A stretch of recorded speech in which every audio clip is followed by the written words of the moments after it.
এক অভিশপ্ত মমি, এক রহস্যময় মানচিত্র আর এক ভয়ঙ্কর ষড়যন্ত্র। কোথাও এক গুপ্তধন লুকিয়ে আছে, এমন এক স্থান যেখানে পৌঁছানো যত কঠিন তার রহস্য আরও গভীর। 500 বছর আগে এক তিব্বতী সাধু সাংহা তেনজিন কি এমন আবিষ্কার করেছিলেন যা আজও ইতিহাসের অন্ধকারে লুকিয়ে আছে? কেন সেই গুপ্তধনের খোঁজ করা মাত্রই রহস্যময় মৃত্যু, অদৃশ্য আতঙ্ক ঘিরে ধরে অভিযাত্রীদের? পলাশ হালদার ও তার সঙ্গীরা কি পারবে সাংহা তেনজিনের রহস্যের সমাধান করতে? নমস্কার শ্রোতা বন্ধুরা, অন্ধকারের গল্পকথার সাম্রাজ্যে আপনাদের সকলকে স্বাগত। আমাদের আজকের নিবেদন লেখক আকাশদীপ গড়গড়ির কলমে পলাশ হালদার সিরিজের গল্প সাংহা তেনজিনের গুপ্তধন। গল্পের সূত্রধার, গল্প পাঠ ও বিশেষ একটি চরিত্রে শুভ। অন্যান্য চরিত্রে সৌরভ, স্নেহাদ্রি, পার্থ, শুভ, অভিযান, রাজ, বুবাই ও রৌনক। শুরু হতে চলেছে আজকের গল্প সাংহা তেনজিনের গুপ্তধন।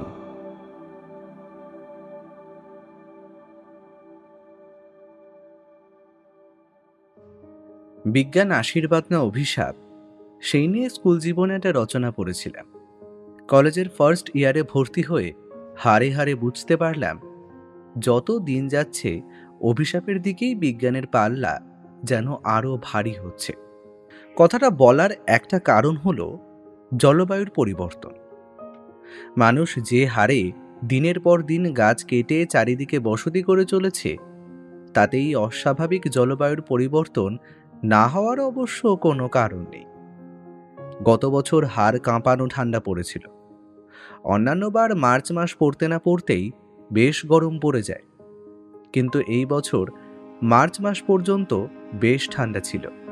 রীতিমতো গায়ে কম্বল চাপাতে হয়েছে। তারপর এপ্রিল মাস পড়তে না পড়তেই এমন গরম পড়ল যে সকলের প্রাণ যেন এক ফোঁটা বৃষ্টির জন্য আকুল হয়ে উঠল। বাতাসে যেন গরম লাভার স্রোত বইছে, শরীর ঝলসে যাচ্ছে। তাপমাত্রা প্রায় 47 ডিগ্রি সেলসিয়াসের ঘর ছুঁয়েছে। জামা কাপড় গায়ে দিলে মুহূর্তে ঘামে ভিজে যাচ্ছে। সে এক বড্ড অস্বস্তিকর অবস্থা। বাইরে বেশিক্ষণ থাকলে সানস্ট্রোক হয়ে যাওয়ার প্রবল সম্ভাবনা। এই অসহ্য গরমে তাই স্কুল কলেজে টানা 2 মাসের ছুটি ঘোষণা করেছে সরকার। সেদিন ঘরে বসে একটা গল্পের বই পড়ছি, এমন সময় পুলকের ফোন এলো। পুলক এই নতুন কলেজে আমার একমাত্র বন্ধু। প্রথম দিনই ছেলেটার সাথে হ্যারি পটার নিয়ে আলোচনা করতে করতে আমাদের মধ্যে বেশ একটা গাঢ় বন্ধুত্ব তৈরি হয়ে গেল। পুলকদের খানদানি এয়ারক্রাফট তৈরির বিজনেস আছে। দমদমের কাছে ওদের অনেক পুরনো কারখানাও আছে। ওরা বেশ বড় লোক।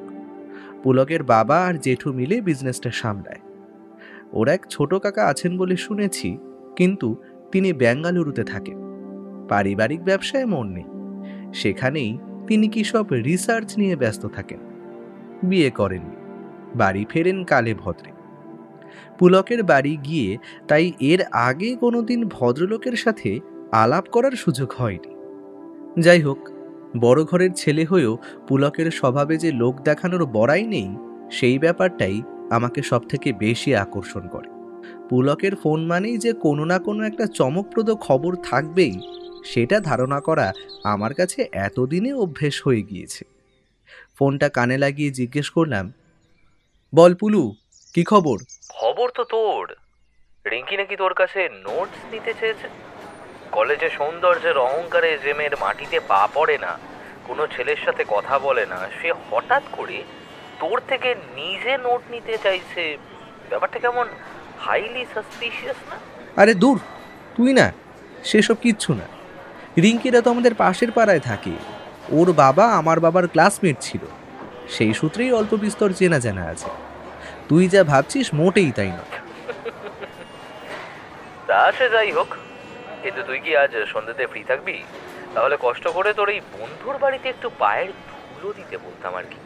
বলিস না ভাই, এই বিচ্ছিরি গরমে আবার বেরোতে হবে। আসলে তোর বাড়ি যেতে হলে আবার এতটা রাস্তায় প্যাচ প্যাচে গরমে বাসে করে যেতে হবে। আরে সেই জন্যই তো সন্ধ্যাবেলায় ডাকছি, বেশি ভ্যান দ্বারা না করে জলদি চলে আয়। বিশেষ দরকার আছে বলেই তোকে ডাকছি, সারপ্রাইজ আছে। হ্যাঁ, কিসের সারপ্রাইজ? সেটা এলেই দেখতে পাবি। রাখছি, তাড়াতাড়ি আসিস আর কাকিমাকে বলে দিস রাতে এখানে থাকবি।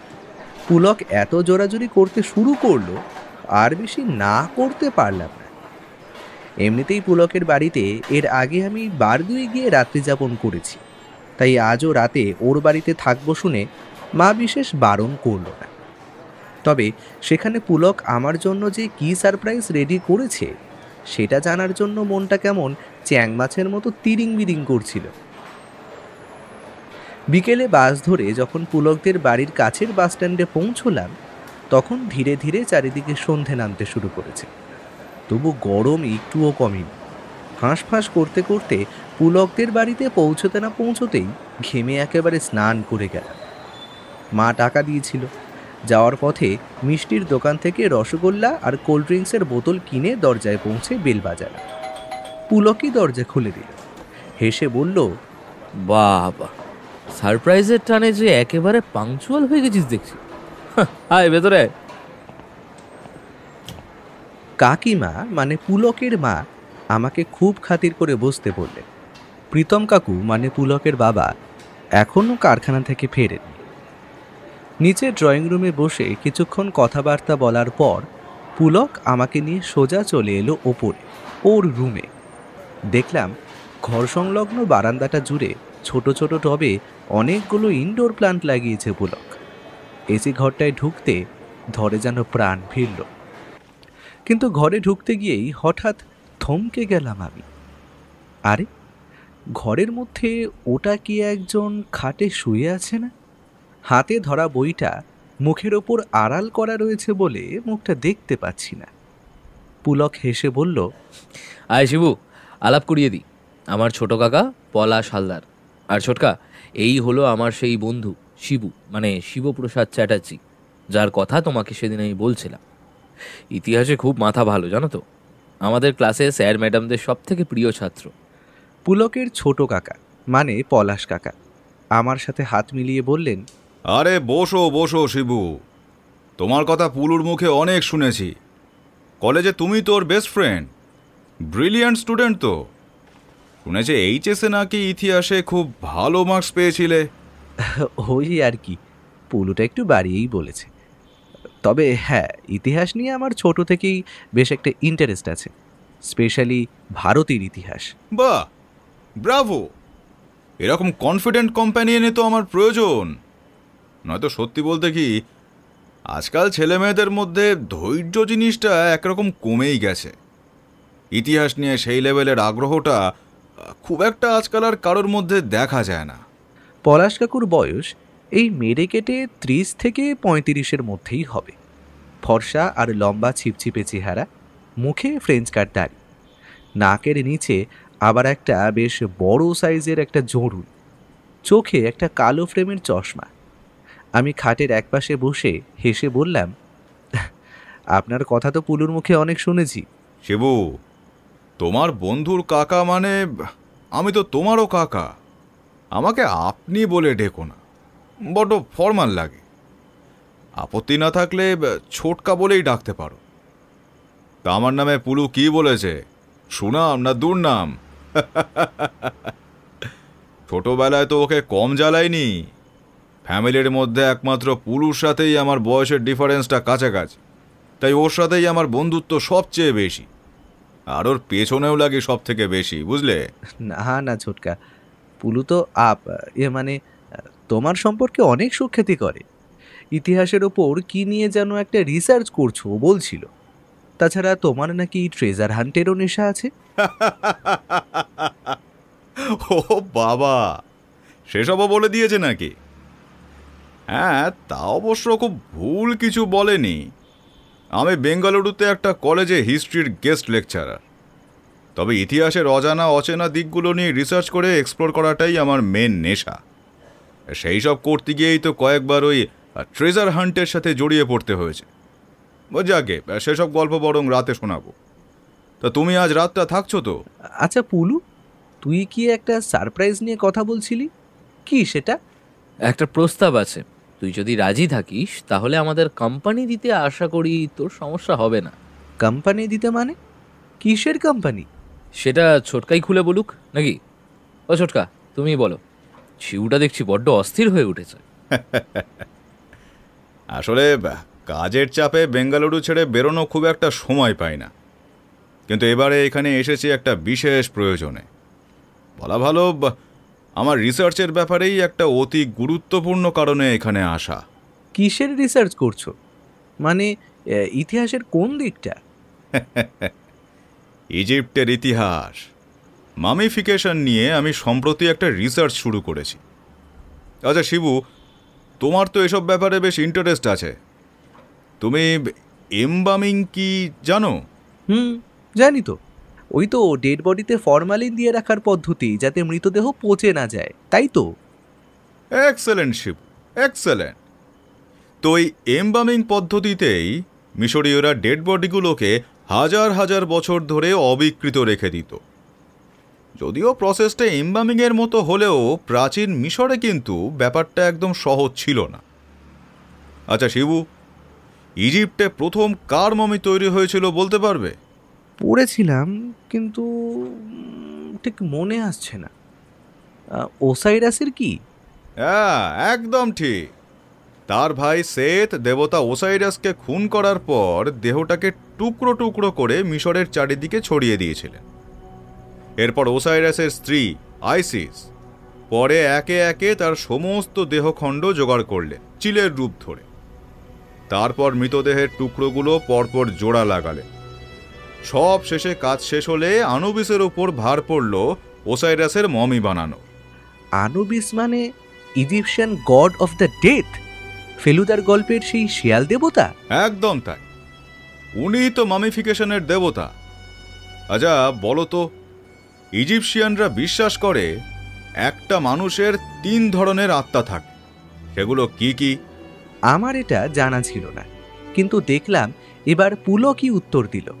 এটা আমি জানি, আঁখ বা আরকা, তাই তো? ঠিক পুলো, ঠিক। এই কাই হলো মামিফিকেশনের আসল জীবনী শক্তি। কাকে বাঁচিয়ে রাখার জন্যই মৃতদেহের মামিফিকেশন প্রয়োজন। সেই সময় মমির সাথে কবরের ভেতর দেওয়া হতো জল, খাবার, সাজার জিনিস, এইসব আর কি। আর্দ্রতা কম বলে বালির নিচে মৃতদেহ শুকিয়ে যেত, কিন্তু পচত না বা ব্যাকটেরিয়ার সংক্রমণও হতো না। এই মামিফিকেশনের ব্যাপারটা সহজে জানতে হলে তোমরা অনির্বাণ ঘোষের লেখা হায়ারোগ্লিফের দেশে বইটাও পড়ে দেখতে পারো। এছাড়া গ্রিক ইতিহাসবিদ হেরোডোটাসের লেখা পড়ে প্রাচীন মিশরে মমি কিভাবে বানানো হতো তার একটা আইডিয়া আমিও পেয়েছিলাম। কথার মাঝেই পুলকদের বাড়ির রান্নার মাসি এসে গরম গরম হাক্কা নুডলস ঘরে রেখে গেল। সেই নুডলস ফর্ক দিয়ে জড়িয়ে মুখে ভরে সুরুত করে টেনে আমি জিজ্ঞেস করলাম, কী রকম? দেখো শিব, হেরোডোটাস যখন ইজিপ্ট ঘুরছিলেন তখন উনি আবিষ্কার করলেন মমি তৈরির ওয়ার্কশপগুলো থাকতো মূলত মরুভূমির কাছে, মানে শহর থেকে বেশ দূরে আর কি। মমি বানানো হতো ইব নামের ঘরে। প্রথম বেশ কিছুদিন মৃতদেহটাকে জল দিয়ে ভালো করে ধোয়া হতো। তারপর পরের ঘর মানে ওয়াবেতে মৃতদেহ নিয়ে যাওয়া হতো, আর এখানেই শুরু হতো মূল মমি বানানোর কাজ। আচ্ছা, পরপর কতগুলো স্টেপ ফলো করে এই কাজটা করা হতো তুমি জানো শিবু? বলো তুই। আমরা দুজনেই মাথা নাড়তে ছোটকা কিছুটা নুডলস মুখে ভরে চোখ বুজে চিবোতে চিবোতে বলল, প্রথম কাজ হলো তামার তৈরি একটা সরু আঁকশি দিয়ে মৃতদেহ নাকের মধ্যে ঢুকিয়ে সোজা মস্তিষ্কে খোঁচা মারা। এরপর খুঁচিয়ে খুঁচিয়ে পুরো মগজটা টেনে বার করে নেওয়ার পর যেটুকু ঘিলু অবশিষ্ট থাকতো সেটা জল স্প্রে করে বার করে আনা হতো। তারপর তীক্ষ্ণ ইথিওপিয়ান ব্লেড দিয়ে মৃতদেহ চিরে একে একে বার করে আনা হতো দেহের সব ইন্টারনাল অর্গানস, মানে ওই লিভার, কিডনি, ফুসফুস, স্প্লিন, নাড়িভুঁড়ি এইসব। তবে হৃৎপিণ্ডটা তারা ছুঁতো না, কারণ মিশরীয়রা হৃৎপিণ্ডকে পবিত্র বলে মনে করত। তারপর আর কি, এরপর ওই বের করা অর্গানগুলো অ্যালাবাস্টারের পাথরের জারে ভরে শুকানো হতো। পরে মমির সঙ্গে সেসব কফিনবন্দি করা হতো। তারপর ন্যাট্রনের গুঁড়ো ফাঁপা পেটের মধ্যে ঢুকিয়ে শরীর থেকে বার করে আনা হতো জলের শেষ বিন্দুটিও, নইলে তো মৃতদেহ পচে যেতে পারে। দিন 50 মতো সেই মৃতদেহ ডুবিয়ে রাখা হতো ন্যাট্রন ভর্তি চৌবাচ্চাতে। তারপর দেহটাকে তুলে চামড়ায় ভালো করে লাগানো হতো তরল রেজিন আর সিডার তেল, যাতে মৃতদেহ থেকে সুগন্ধও বেরোয়, আবার পোকাতেও অ্যাটাক না করে। তারপর ফাঁপা পেটে ভরা হতো বালি, কাঠের গুঁড়ো আর খড়ের মিশ্রণ। মোম দিয়ে দেহের সমস্ত উন্মুক্ত ফুটো বুঝিয়ে দেওয়া হতো। আসল চোখ উপড়ে নিয়ে সেখানে বসানো হতো সাদা পাথরের উপর আঁকা নকল চোখ। মূলত আনুবিসের মুখোশ পরা পুরোহিতরাই এই সমস্ত কাজ করত, যাদের বলা হতো হেরি সেশেতা। সেই পুরোহিত এরপর বেশ কিছুদিন ধরে মাথা থেকে পা পর্যন্ত সাদা কাপড়ে মৃতদেহ মুড়ে ফেলার কাজটা করত। হেরি হেব নামে আরেক পুরোহিত পাশে দাঁড়িয়ে তখন জাদু মন্ত্র আওড়াত। কাপড়ের ফাঁকে ফাঁকে গুঁজে দেওয়া হতো মন্ত্রপ্রত প্যাপাইরাসের পাতা। ব্যাস, মমি বানানো রেডি। তারপর সেই মমি তুলে দেওয়া হতো মৃতের বাড়ির লোকেদের হাতে। তারা তারপর সেই মমি কাঠের কফিনে বন্দি করে সেটা শুদ্ধ রেখে দিত আর একটা পাথরের কফিনের মধ্যে। এটাকে কি বলে কেউ বলতে পারবি? সার্কোফেগাস কি? রাইট, সার্কোফেগাস। ছোটকা এত সহজে মমি বানানোর পুরো পদ্ধতিটা বর্ণনা করলো যে একবার শুনেই পুরোটা মাথায় গেঁথে গেল। আমি এবার জিজ্ঞেস করলাম, আচ্ছা ছোটকা, এর সাথে আমার কোম্পানি দেওয়ার ব্যাপারটা তো ঠিক পরিষ্কার হলো না। এবার সেটাই বলবো। তো মমি নিয়ে দেশ বিদেশের খবর রিসার্চ করতে গিয়ে একটা অদ্ভুত ব্যাপার আমার কানে এসেছে। সেটা সত্যতা যাচাই করার জন্যই কলকাতায় ছুটে আসা। হিমালয় পর্বতের পাদদেশে একটা ছোট্ট গ্রাম আছে, নাম ঘুয়েন।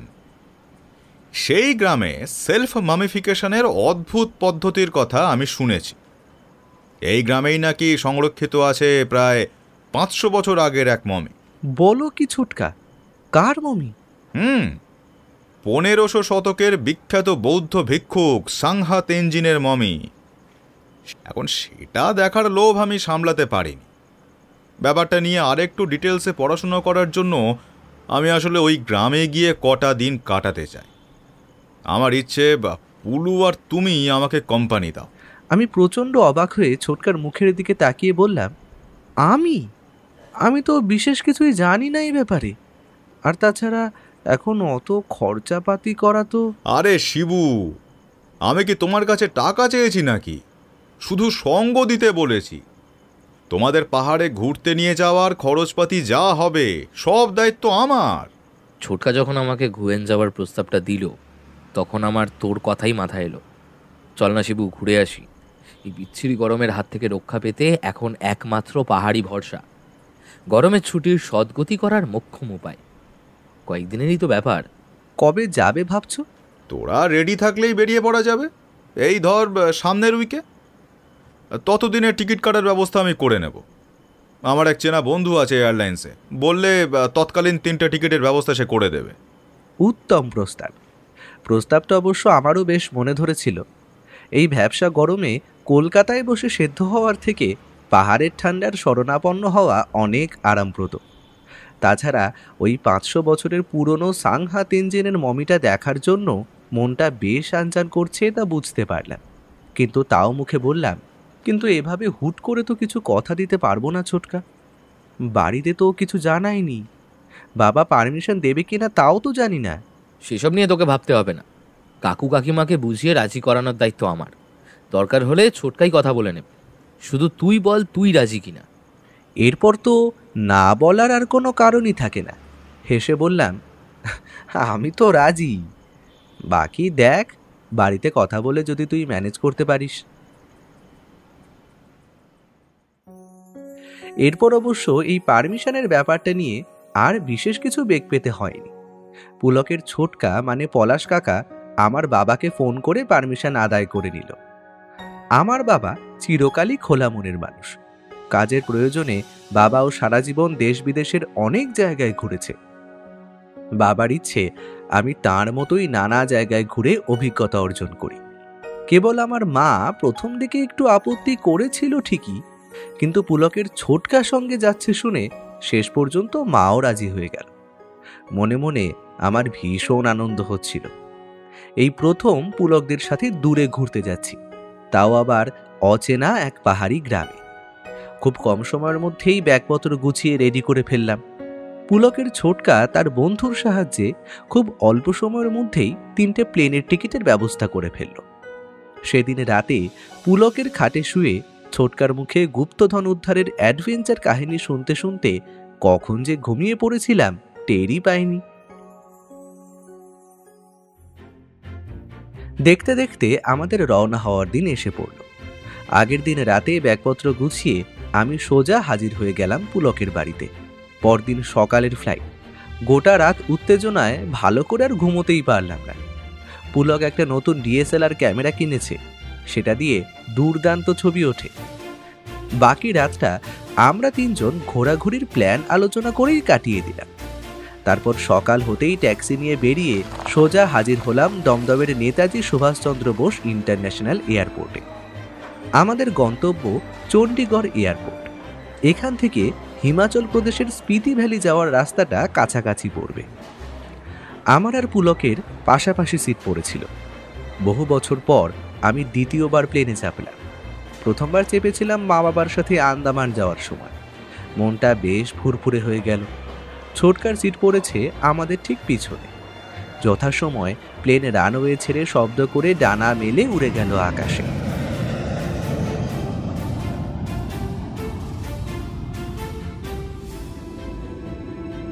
আমি জানলার ধারে সিট পেয়েছিলাম।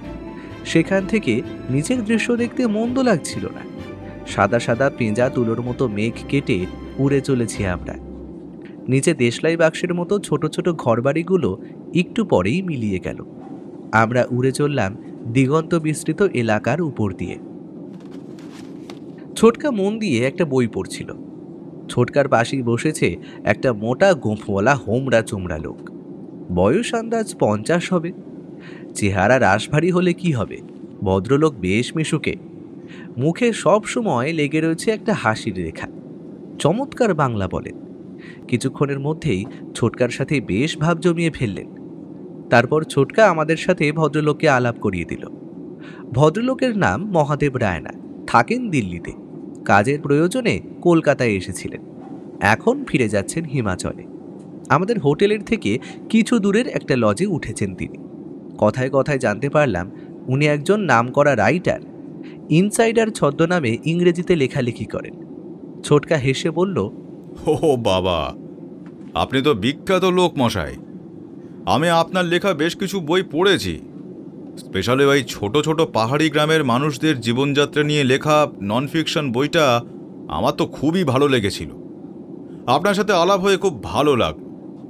তা হিমাচলে যাচ্ছেন কি লেখার প্রয়োজনে? কতকটা তাই বলতে পারেন। হিমাচলের চারিদিকে ছড়িয়ে ছিটিয়ে রয়েছে অসংখ্য মনাস্ট্রি। এবার সেগুলো নিয়েই রিসার্চ করতে যাচ্ছি। ফিরে এসে সেসব নিয়ে একটা বই লেখার ইচ্ছা রয়েছে। বাহ, বেশ তো। আমি কিন্তু অ্যাডভান্স বুকিং করে রাখলাম। বইটা পাবলিশ হলে আমারও কিন্তু 1 কপি চাই। আরে সেসব না হয় হবে, কিন্তু আপনারা হিমাচলে যাচ্ছেন কি কোনো কাজে নাকি হলিডে? হলিডে বলতে পারেন, স্রেফ বেড়াতে। আমি বেঙ্গালুরুর একটা কলেজে ইতিহাস পড়াই। সেই কারণেই 2 ভাইপোকে সঙ্গে নিয়ে বেরিয়ে পড়েছি। ওদের কলেজে গরমের ছুটি শেষ হওয়ার আগেই আবার ফিরে আসবো। বেশ বেশ, তা আপনারা উঠেছেন কোথায়? আগে সিমলাতে, হোটেল ত্রিবেণী। আপনার লজটা তো কাছাকাছিই জানি। আমার এক বন্ধু এসেছিল সেবার, ওই হোটেলেই উঠেছিল।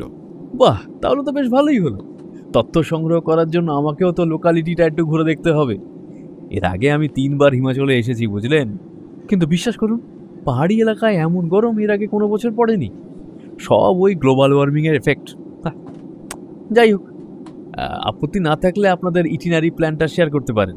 আপনাদের সাথে ঝুলে পড়বো তাহলে। কটা দিন আছেন তো? তা বেশ, হোটেলে পৌঁছে বরং সব ডিসাইড করব। দিন 10-এর ট্যুর, তার মধ্যে যতটা পারা যায় 4-5টা আমাদের এই ভাইপোদের একটু ঘুরিয়ে দেখাবো। আপনার সঙ্গ পেলে বেশ ভালোই লাগবে। মহাদেববাবু গোঁফের ফাঁকে হাসলেন। ছোটকার সাথে আরও বেশ কিছুক্ষণ এ কথা সে কথা বলার পর ভদ্রলোক হঠাৎ বললেন, আচ্ছা পলাশবাবু, আপনি টাবো মনাস্ট্রির নামটা শুনেছেন তো? হ্যাঁ, হিমাচল প্রদেশের সব থেকে পুরনো মনাস্টারি। ঠিক, আমি ভেবেছি আগে ওখানেই যাব, বুঝলেন। টাবো মনাস্ট্রি যে গ্রামে, সেখানের অধিবাসীরা এই রাজ্যের সব থেকে পুরনো সম্প্রদায়। আপনারাও গিয়ে একবার ঘুরে আসতে পারেন। বুদ্ধ মৈত্রেয়ার 9টা মন্দির, তারার মন্দির সব এখানেই পাবেন। আরও নাম না জানা কত বৌদ্ধস্তূপ রয়েছে, সেসব দেখলে খোকাবাবুদের বেশ ভালোই লাগবে। আচ্ছা, এখানের চন্দ্রতাল লেকও তো খুব বিখ্যাত, তাই না? তা তো অবশ্যই। প্রতি বছর হাজার হাজার ট্যুরিস্ট এখানে আসে ক্যাম্পিং বা হাইকিং করতে। ইন্ডিয়ার সব থেকে হাই অল্টিটিউড লেক, অনেকটা ওই ক্রেসেন্ট মুনের মতো দেখতে। চারিদিকের পরিবেশ এতই সুন্দর যে একবার দেখলে হাঁ করে তাকিয়ে থাকতে থাকতে কখন যে সময় কেটে গেছে টেরই পাবেন না মশাই। ভদ্রলোকের সাথে আরও বেশ কিছুক্ষণ এইসব নিয়ে কথাবার্তা হলো। দেখতে দেখতে এরোপ্লেন ল্যান্ড করলো চণ্ডীগড় এয়ারপোর্টে।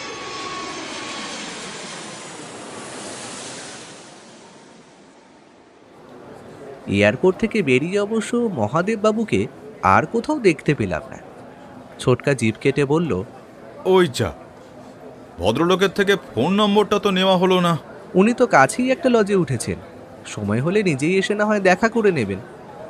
এরপর এয়ারপোর্ট থেকে বেরিয়ে আমরা একটা সিমলা যাওয়ার ট্যাক্সি নিলাম। ড্রাইভার ছেলেটি নেপালি। দেখলাম একবার বলতেই সে হোটেল ত্রিবেণী কোথায় তা চিনতে পেরে গেল। আমরা ট্যাক্সিতে উঠে বসতেই সেটা ছুটে চলল গন্তব্যের দিকে। সত্যি বলতে কিছু দূর যাওয়ার পর ট্যাক্সিটা যখন পাহাড়ি আঁকা বাঁকা পথে চলতে শুরু করলো, তখন পরিবেশের শীতল আমেজে আমাদের বেশ শীত শীত করতে লাগলো। কলকাতার প্যাঁচপ্যাঁচে গরম থেকে মুক্তি পেয়ে যেন হাঁপ ছেড়ে বাঁচলাম। পথের দুদিকে স্যাট স্যাট পার হয়ে যাচ্ছে ঘন পাইন গাছের জঙ্গলে ঘেরা ছোট বড় পাহাড়ি টিলা। মাথার উপর পরিষ্কার নীলচে আকাশ। চারপাশের প্রাকৃতিক সৌন্দর্য দেখে মনটা বেশ ভালো হয়ে গেল। সিমলার ত্রিবেণী হোটেলে পৌঁছতে সময় লাগলো ঘন্টা 4 মতো। গাড়ির মধ্যেই ঘুমিয়ে পড়েছিলাম। ছোটকার ডাকে আমার ঘুম ভাঙল। হোটেলটা সিঙ্গারার মতো দেখতে একটা 3 কোণা টিলার উপর বেশ সুন্দর জায়গায় তৈরি করা হয়েছে। সামনের ব্যালকনিতে দাঁড়ালে সাদা বরফে ঢাকা হিমালয়ের গগনচুম্বী সারি সারি পাহাড় চূড়া চোখে পড়ে। সে এক অনন্য সুন্দর নৈসর্গিক দৃশ্য। আর হোটেলের পেছনের জানলা খুললে চোখে পড়ে দিগন্ত বিস্তৃত ঘন সবুজ পাইন বন। কুয়াশার ছোট ছোট হাত যেন সবসময় গোটা পাইন বনটাকে আষ্টে পৃষ্ঠে জড়িয়ে রেখেছে। হোটেলে পৌঁছে আমরা চটপট লাঞ্চ করে বিছানায় শুয়ে পড়লাম। সেদিন আর কোথাও বেরোনো নেই। এমনিতেই জার্নির জন্য শরীর বেশ ক্লান্ত ছিল। নরম বিছানায় পিঠ ঠেকাতেই চোখে ঘুম জড়িয়ে এলো। সন্ধ্যাবেলার দিকে যখন ঘুম ভাঙলো, তখন দেখি ছোটকা ঘরে নেই। আমাদের একটাই রুম ভাড়া করা হয়েছে, কারণ এটা ট্যুরিস্টদের পিক সিজন। এত কম সময়ে অন্য কোনো হোটেলে আর বুকিং পাওয়া যায়নি। তবে থাকতে সেরকম একটা অসুবিধে হচ্ছে না, কারণ কাঠের তৈরি হোটেল ঘরটা বেশ বড় আর 2টো বড় বড় বিছানা আছে। তাতে 4 জন পূর্ণবয়স্ক মানুষ দিব্যি শুয়ে ঘুমোতে পারবে। খাটে উঠে বসে দেখলাম পুলক গরম জামা কাপড় পরে রেডি হচ্ছে। জিজ্ঞেস করতে বলল, ছোটকা একটু বেরিয়েছে, কাল থেকে সাইট সিং স্টার্ট হচ্ছে, তাই হোটেল মালিকের সাথে কথা বলে গাড়ি ঠিক করতে গেছে। তুই কোথায় যাচ্ছিস? দূর, এখানে এসেছি কি পড়ে পড়ে ঘুমাতে? সন্ধে নামতে এখনো বেশ কিছুটা সময় আছে।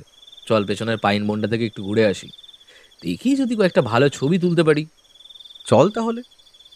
এই বলে গা ঝাড়া দিয়ে উঠে আমিও গরম জামা পরে তৈরি হয়ে নিলাম। পুলক ক্যামেরার ব্যাগটা গলায় ঝুলিয়ে আমাকে নিয়ে বেরিয়ে পড়ল। হোটেলের পেছনের পাইন বনটা যে এত ঘন, এখানে না এলে বুঝতেই পারতাম না। জঙ্গলের গভীরে নাম না জানা পাহাড়ি পাখিদের কিচিরমিচির শব্দ কানে ভেসে আসছে। আমি আর পুলক চারপাশে ঘুরে ঘুরে দেখছিলাম। পুলক ওর ডিএসএলআর ক্যামেরায় পটপট করে ছবি তুলছিল। কিছুক্ষণ পর ঝপ করে সন্ধে নেমে পড়ল।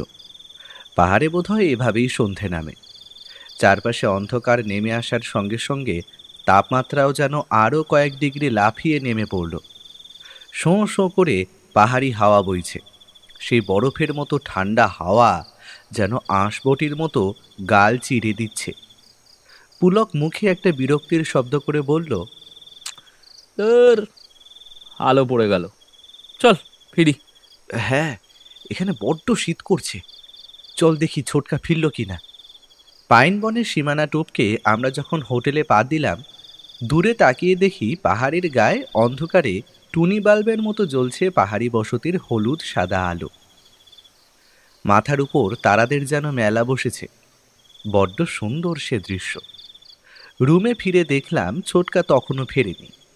হোটেলের অ্যাটেন্ডেন্ট বয় এসে গরম গরম কফি আর মোমো দিয়ে গেল। আমি একটা গল্পের বই এনেছিলাম, খেতে খেতে সেটাই পড়তে লাগলাম। পুলক ওর ট্যাবে ছবি এডিট করছিল। কিছুক্ষণ পরেই ছোটকা ফিরে এলো। জিজ্ঞেস করলাম, গাড়ির ব্যবস্থা হলো? হ্যাঁ, কাল সকালে ব্রেকফাস্ট করে লাগেজ নিয়ে তারপর বেরিয়ে পড়ব। সারাহান প্রায় 170 কিলোমিটার দূরে। ভীমাকালী টেম্পলটা দেখে সাংলা চলে যাব। রাতে ওখানেই স্টে। এখানের ম্যানেজাররাই হোটেল বুক করে দিল। কথা মতো আমরা সব গোছগাছ করে নিলাম। কেবল ছোটকার মুড দেখলাম একটু গম্ভীর। জিজ্ঞেস করায় ছোটকা বলল, তেমন কিছু না, তবে একটা বিষয় নিয়ে একটু দুশ্চিন্তা হচ্ছে। প্লেনের সেই মহাদেববাবু পড়ার জন্য আমাকে ওর লেখা একটা বই দিয়েছিলেন। ট্যাক্সিতে আসার সময় সেটা শেষ করেছি। ভাবলাম যাই, বিকেলে গিয়ে একবার ল্যাংজা লজে ঢু মেরে ভদ্রলোককে বইটা ফেরত দিয়ে আসি। সাথে ট্যুর প্ল্যানটাও আলোচনা করে নিতাম, একসঙ্গে গেলে শেয়ারে হয়ে যেত। কিন্তু সেখানে গিয়ে শুনি মহাদেব রায়না নামে নাকি কোনো বুকিংই হয়নি। সে কি, একই নামের অন্য কোনো হোটেলে ওঠেননি তো? হ্যাঁ, সেটাও খোঁজ নিয়ে দেখেছি। এখানে ওই নামে একটাই হোটেল আছে, বুঝলি, কিন্তু সেখানে মহাদেব রায়না বলে কেউ আসেনি। তাহলে কি ভদ্রলোক আমাদের মিথ্যে কথা বললেন? কিন্তু কেন? জানি না, ভদ্রলোককে দেখে তো মিথ্যেবাদী বলে মনে হলো না, কিন্তু কেন কে জানে আমি কেমন একটা যেন বিপদের গন্ধ পাচ্ছি। কেন খামোখা বিপদ বিপদ গন্ধ পেতে যাব কেন? সেরকম তো কিছু হয়নি। ছোটকা কোনো জবাব দিল না, কেবল এক মনে চুপচাপ কি যেন একটা ভাবতে লাগলো। পুলক ফিসফিস করে আমার কানে কানে বলল, ছোট কাকা বরাবরই এরকম, কোথাও কোনো রহস্যের গন্ধ পেলে একরকম খাপ ছাড়া ব্যবহার করে। আমি আগেও দেখেছি। তুই কিছু মনে করিস না, বলার হলে ছোটকা নিজে থেকেই বলবে। সে রাতে এ বিষয়ে অবশ্য আর কোনো কথা হলো না। ছোটকা খাটে শুয়ে চুপচাপ একটা বই পড়তে লাগলো। দেখলাম এটা সেই ইনসাইডার নামের লেখকের বই। মহাদেব রায়না বোধহয় এই বইটাই ছোটকাকে পড়তে দিয়েছিলেন। আমার ভ্রু কুঁচকে গেল। লক্ষ্য করলাম ঠিক বইয়ের পাতায় নয়, ছোটকার চোখ যেন একদৃষ্টে সেঁটে আছে বইটার মধ্যে গুঁজে রাখা লাল রঙের সরু আর লম্বা মতো ওই বুক মার্কটায়। আমি আর তাকে বিরক্ত করলাম না। পলাশ আমাকে ক্যামেরায় তোলা এডিট করা ছবিগুলো দেখাচ্ছিল। বেড়ে তুলেছে, মানতে হবে, ছেলেটার ফটোগ্রাফিতে দারুণ ট্যালেন্ট। কিছুক্ষণ পর সেই অ্যাটেন্ডেন্ট বয় আমাদের ঘরে ডিনার সার্ভ করে দিয়ে গেল। আমি আর পুলক গল্প করতে করতে খেলেও ছোটকা বেশ চুপচাপই ছিল। কিছু একটা বিষয় নিয়ে সে যে এক মনে চিন্তা করে চলেছে সেটা বুঝতে পারলাম, কিন্তু কি বিষয় সেটা ধরতে পারলাম না। তাড়াতাড়ি খেয়ে দিয়ে ব্যাগপত্র রেডি করে আমরা শুয়ে পড়লাম। কাল সকাল সকাল আবার বেরিয়ে পড়তে হবে সাংলা ভ্যালির উদ্দেশ্যে।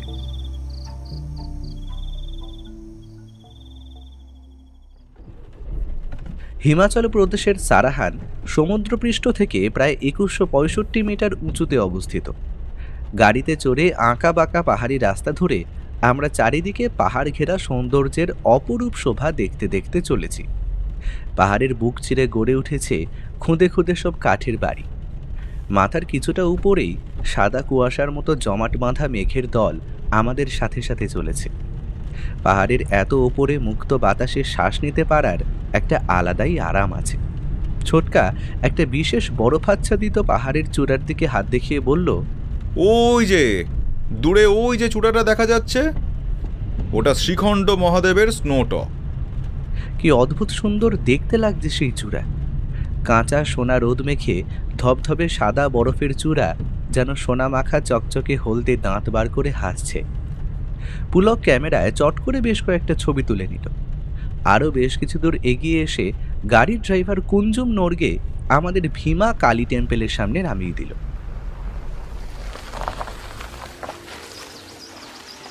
সারাহানের এটাই মেন ট্যুরিস্ট অ্যাট্রাকশন। শয়ে শয়ে ট্যুরিস্ট এখানে মায়ের দর্শন করতে এসেছে। সেই কালী মন্দির দেখে প্রতিমা প্রণাম করে বেরোনোর সময় একটা অদ্ভুত কাণ্ড ঘটল। পুলক মন্দিরের বাইরে কিছু স্ন্যাপ নিচ্ছিল। আমি নিচু হয়ে খুলে রাখা জুতোটা পরছিলাম। ছোটকা একটু তফাতে এগিয়ে গিয়েছিল একটা সিগারেট ধরাতে। হঠাৎ ছোটকার দিক থেকে একটা চিৎকার ভেসে আসতেই আমি আর পুলক সেই দিকেই ছুটে গেলাম। গিয়ে দেখি ছোটকা মাটিতে উল্টে পড়ে রয়েছে। কাঁধের ব্যাগটা ছিটকে পড়েছে দূরে, কিন্তু তার লম্বা স্ট্রাইপটা সে শক্ত করে ধরে রেখেছে হাতের মুঠোয়। দু একজন ট্যুরিস্ট এগিয়ে এসে ছোটকার কোমর ধরে ধীরে ধীরে দাঁড় করিয়ে দিল। খেয়াল করলাম কপাল কেটে অল্প রক্ত বেরোচ্ছে। পুলক ব্যস্ত হয়ে ছোটকার একটা হাত ধরে চেঁচিয়ে উঠল, কি হয়েছে ছোটকা? তুমি পড়ে গেলে কিভাবে? ইস, কতটা কেটে গেছে কপালে। ছোটকা হাত দেখিয়ে বলল, ও কিছু না, আমি ঠিক আছি, ভাবিস না। লোকটা পেছন থেকে বেশ জোরেই ধাক্কা মেরেছিল। কি ভাগ্যি খুব জোরে কপালটা মন্দিরের সিঁড়িতে ঠুকে যায়নি, নইলে মাথা ফাতা ফেটে কেলেঙ্কারি হতো। কি বলছো? কোন লোকটা? ওই যে ওই গাড়িটা। ছোটকার অঙ্গুলি নির্দেশ করা দিকে তাকাতেই চোখে পড়ল ভিড় কাটিয়ে একটা কালো ইনোভা সাঁ করে চোখের নিমেষে বেরিয়ে গেল। আমি বললাম, কি আশ্চর্য, গাড়িটা আমাদের গাড়ির পেছন পেছন আসছিল না? হ্যাঁ, ফলো করছিল। সিগারেট ধরাতে একা একা একটু এই ফাঁকা দিকটায় চলে এসেছিলাম। সেই সুযোগে পেছন থেকে ধাক্কা মেরে ব্যাগটা হাতিয়ে নিয়ে চম্পট দিতে চেয়েছিল, কিন্তু পারেনি। বিপদ বুঝে আমিও তো আগে থেকেই ব্যাগটা শক্ত করে কাঁধে আটকে রেখেছিলাম। কিন্তু কেন খামোখা আমাদের ফলো করছে কেন? কে ওই লোকটা? কি চায়? কিসের বিপদের কথা বলছো তুমি? পুলকের একটা প্রশ্নেরও কোনো জবাব ছোটকা দিল না। কেবল ব্যাগের চেন খুলে ভেতরটা হাতড়ে দেখে নিশ্চিন্ত হয়ে একটা স্বস্তির নিঃশ্বাস ফেলল। আমার কাঁধের ব্যাগে ব্যান্ডেজ ছিল, সেটা বার করে লাগিয়ে দিতেই ছোটকার কপালের কাটা দাগ থেকে রক্ত বেরোনো বন্ধ হলো। তারপর আমার আর পুলকের কাঁধে ভর দিয়ে ছোটকা এগিয়ে গেল গাড়ির দিকে। সাংলা হিমাচল প্রদেশের কিন্নুর জেলার উন্নত পাহাড়ি শহরতলি। এখান থেকে তিব্বতের বর্ডার খুব একটা বেশি দূরে নয়। পাহাড়ি ঢালে মাথা তুলে দাঁড়িয়ে পাইন, ফার আর ওক গাছের ঘন জঙ্গল চারিদিক থেকে হোটেল শ্রীখণ্ডকে ঘিরে রেখেছে। হিমালয় পর্বতের বেশিরভাগটাই এই শহরতলির গা ঘেঁষে দাঁড়িয়ে আছে বলেই বোধহয় এখানে এত ঠান্ডা। এখানে দুটো রুমে আমাদের থাকার ব্যবস্থা হয়েছিল, একটায় আমি আর পুলক, অন্যটায় ছোটকা। রুমে ফিরে খাওয়া দাওয়া সেরে আমরা দুজনে এসে বসলাম ছোটকার ঘরে। ছোটকা তখন এক মনে মহাদেব বাবুর দেওয়া সেই বইটা পড়ছে। বইটার নাম রাস্টিক হিলস। পুলক জিজ্ঞেস করলো, এখন কেমন আছো ছোটকা? বেটার, আয় বস। আমরা খাটের পাশে বসলাম। জিজ্ঞেস করলাম, আচ্ছা ছোটকা, কাল থেকে দেখছি তুমি কেমন অন্যমনস্ক হয়ে আছো, ব্যাপারটা কি বলো তো? হ্যাঁ, তারপর আজ ওই মন্দিরের কথাটা ভাবো। কে ছিল লোকটা যে আমাদের ফলো করছিল? বইটা বন্ধ করে ছোটকা একটা দীর্ঘশ্বাস ছেড়ে বলল, কোনো বিপদ না ঘটুক সেটাই চাইছিলাম রে, কিন্তু এখন মনে হচ্ছে কোনো একটা বিপদ আমাদের ঘাড়ে এসেই নিঃশ্বাস ফেলছে। সে কি? কিসের বিপদ? সেটা আমিও এখনো ঠিক ধরতে পারছি না, বুঝলি, কিন্তু মন বলছে এইটার জন্যই কেউ না কেউ আমাদের পেছনে লেগেছে। বলে হাতের সেই বইটা উঁচু করে দেখালো ছোটকা। অবাক গলায় জিজ্ঞেস করলাম, হ্যাঁ, বইয়ের জন্য আবার আমাদের কে ফলো করতে যাবে? আর কেনই বা যাবে? কি এমন আছে ওই বইতে? বইতে বেশ কিছু জ্ঞানবর্ধক তথ্য ছাড়া আর তেমন কিছু নেই। মহাদেববাবুর নন ফিকশন লেখার হাত মন্দ নয়, কিন্তু আমার আগ্রহের বিষয়টা বইটা নয়, এই বুকমার্কটা। বলে লালচে কাপড়ে মোড়া একটা বুকমার্ক উঁচু করে আমাদের দেখালো ছোটকা। বুকমার্ক? কই দেখি দেখি। বলে হাত বাড়াতেই ছোটকা চট করে সেটা আড়াল করে বলল, হড়বড় করিস না, এটার ক্ষতি হয়ে গেলে সাংঘাতিক বিপদ হয়ে যাবে।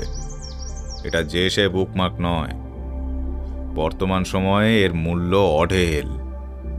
খুব সাবধানে ধর, এটার বয়স অন্তত 500 বছরের কম নয়। এবার আমার আশ্চর্য হওয়ার পালা।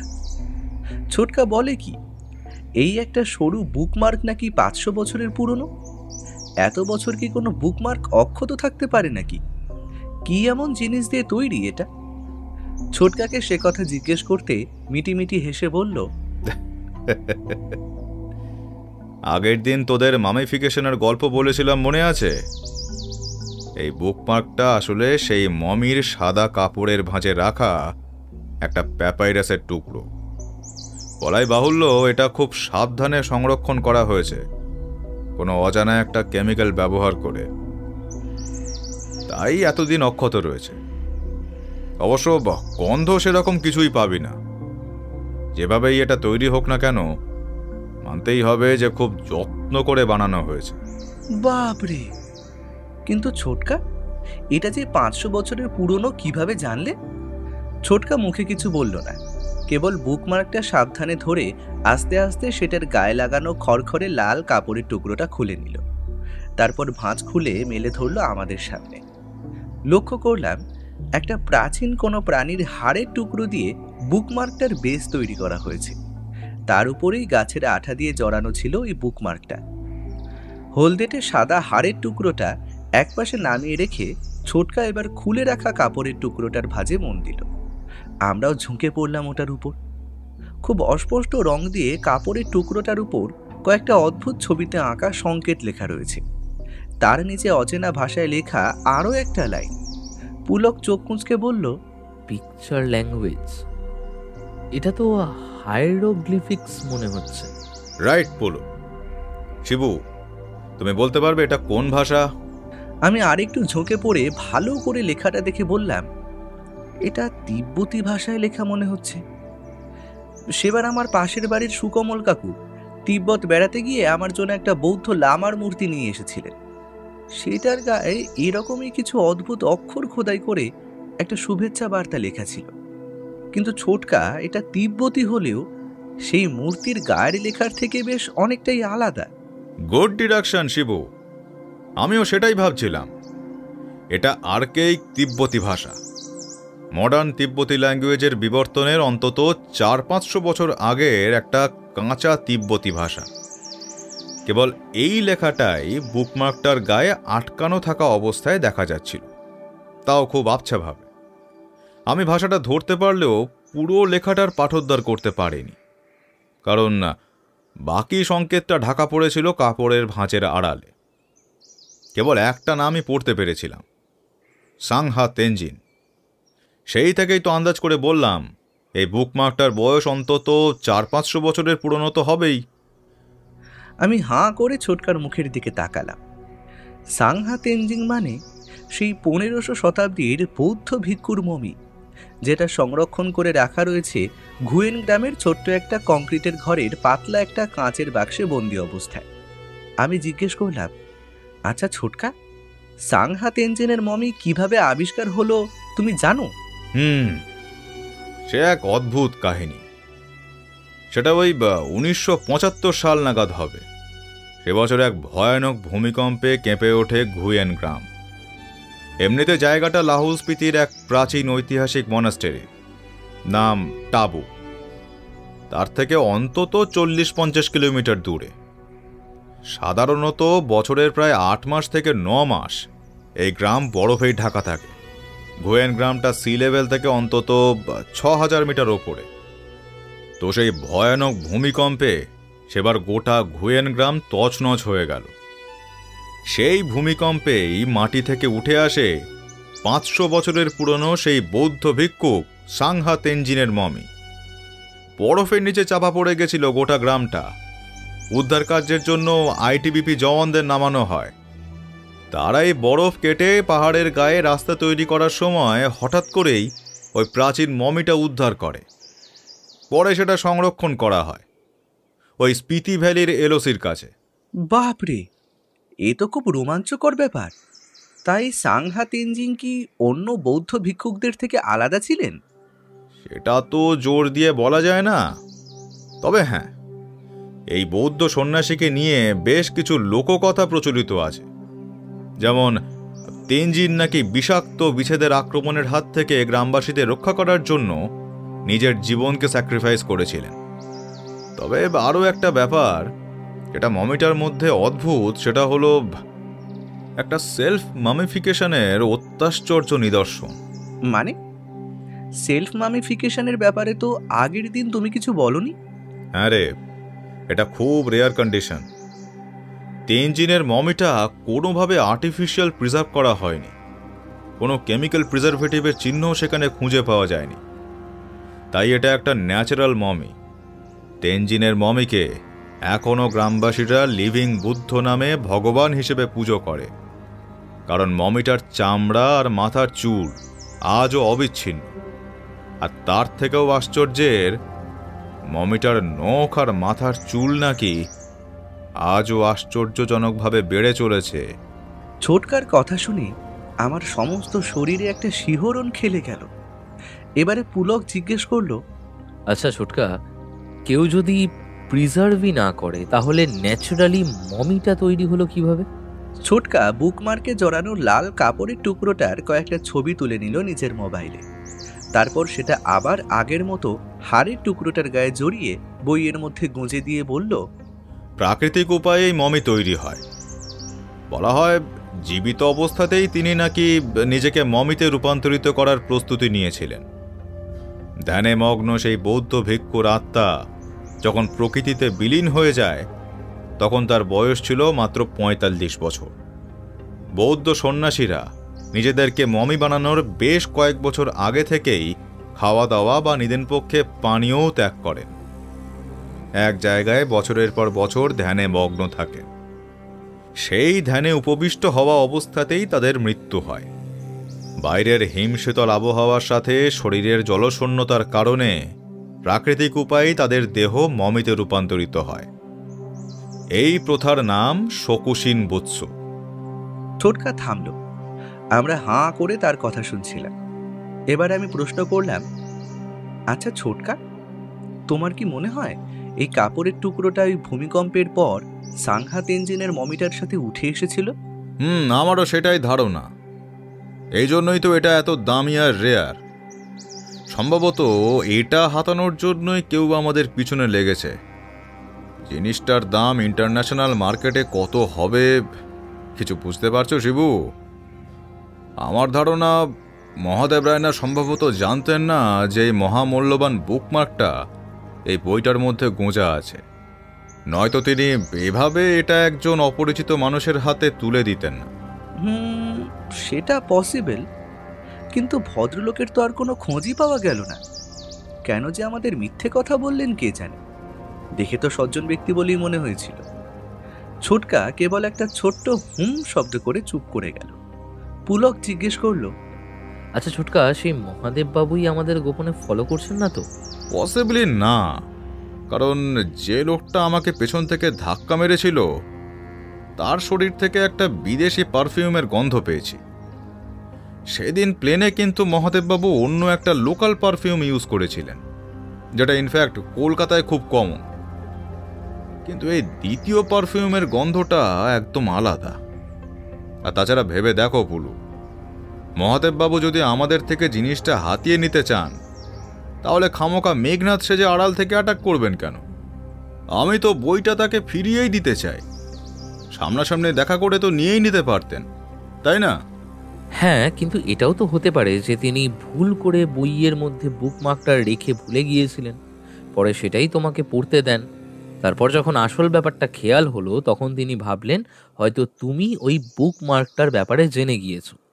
পেছন থেকে ধাক্কা মেরে জিনিসটা হাতিয়ে কেটে পড়ার ধান্দা করেছিলেন। তাই কি? যদিও হওয়াটা অসম্ভব নয়, কিন্তু আমার মনে হয় যে লোকটা পিছু নিয়েছে সে মহাদেববাবু নন, অন্য কেউ। আচ্ছা ছোটকা, ওই হায়ারোগ্লিফিক্সে ওটা কি লেখা আছে? সংকেতটার মানে কিছু উদ্ধার করতে পারলে? ট্রলির ভেতরে লুকোনো চেনে বইটা ঢুকিয়ে রাখতে রাখতে ছোটকা জবাব দিল, না শিবু, এখনো পারিনি। আমি আসলে হায়ারোগ্লিফিক্স পড়তে জানি না, কিন্তু আমার এক কলিগ সেটা পারে। ওর এই প্রাচীন মিশরীয় লিপি নিয়ে বিশেষ নলেজ আছে। ছবিগুলো তুললাম তো ওই জন্যই। এখানে তো নেটওয়ার্ক নেই, দেখি একটু ব্যালকনিতে হাঁটাহাঁটি করে আসি। ছবিগুলোর মানে উদ্ধার করা গেলে ব্যাপারটা তাও কিছুটা পরিষ্কার হতো। তোরা ডিনার করে শুয়ে পড়, আমি একটু বাইরে পায়চারি করে আসি, কাল সকালে আবার বেরোনো আছে। তুমি খাবে না? না, একটু পরে খাবো।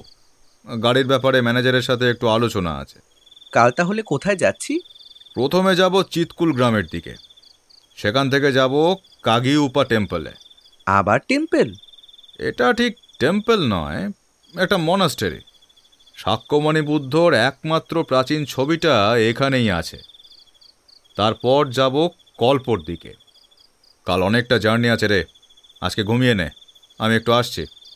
এই বলে একটা সিগারেট ধরিয়ে ব্যালকনির দিকে হেঁটে গেল ছোটকা। আমি আর পুলক এই সাংহাত ইঞ্জিনের মমির ব্যাপারটা নিয়ে আলোচনা করতে লাগলাম।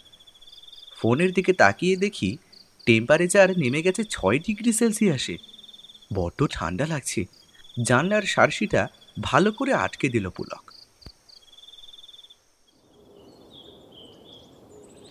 সকালে ব্রেকফাস্ট টেবিলে ফ্রেঞ্চ টোস্ট আর অমলেট খাচ্ছি। এমন সময় ম্যানেজার বাবু এসে ছোটকার সাথে দেখা করলে। দুজনে কিছুক্ষণ কি নিয়ে যেন গুজগুজ ফিসফিস করলো। এত দূরে বসে ঠিক ভালো করে বুঝতেও পারলাম না। পুলক হেসে বলল, শুনেছি চিতকুল হ্যামলেট নাকি দারুণ জায়গা। ইন্দো টিবেটিয়ান বর্ডারের কাছে শেষ বাসযোগ্য গ্রাম, পাশেই বয়ে গেছে বাষ্প নদী। ছোটকা তখন বলল মারাত্মক সিনিক বিউটি নাকি জায়গাটা। ক্যামেরায় ফুল চার্জ করে নিয়েছি, ভালো করে আমার কিছু সিঙ্গেল ছবি তুলে দিস তো। ডিএসএলআর ক্যামেরায় ছবি তোলার ব্যাপারে যে আমার খুব একটা আইডিয়া নেই, সেই কথাটাই পুলককে বলতেই যাচ্ছিলাম। এমন সময় ছোটকা ফিরে এলো। তাকিয়ে দেখি আষাঢ়ের কালো মেঘের মতো জমার সেই মুখ। আমার পাশের চেয়ারে বেজার মুখে বসে চুপচাপ কফি খেতে লাগলো ছোটকা। আমি আর পুলক একে অপরের দিকে তাকিয়ে ছোটকাকে ডেকে জিজ্ঞেস করলাম, কি ব্যাপার ছোটকা, তোমাকে এমন চিন্তিত দেখাচ্ছে? কিছু কি হয়েছে? হাত ঘড়ি দেখে বিরক্ত মুখে ছোটকা জবাব দিল, না, তেমন কিছু না। ড্রাইভার ছেলেটার আসার কথা ছিল 7:30টায়, অথচ এখন দেখো 8:20 বাজতে চলল। কোনো সময় জ্ঞান নেই। শুধু কি তাই? আমার মনে হচ্ছে যেন ম্যানেজার বাবু চুপি চুপি তোমাকে কিছু একটা বললেন, আর সেটা শুনেই তুমি এমন চুপ করে গেলে। কি ব্যাপার বলো তো? তো ওইটা, কাল রাতে হোটেলে চোর ঢুকেছিল, সে কথাই উনি জানিয়ে গেলেন। হ্যাঁ, চোর? বলো কি? কই, আমরা তো রাতে তেমন কিছু টের পাইনি।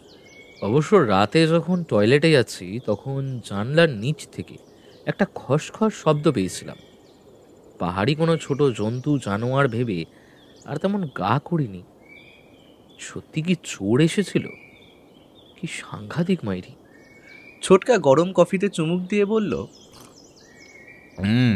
এসেছিল শুধু নয়, আমাদের জানলার নিচে নাকি ঘুরঘুর করছিল, উঁকি ঝুঁকি মারছিল।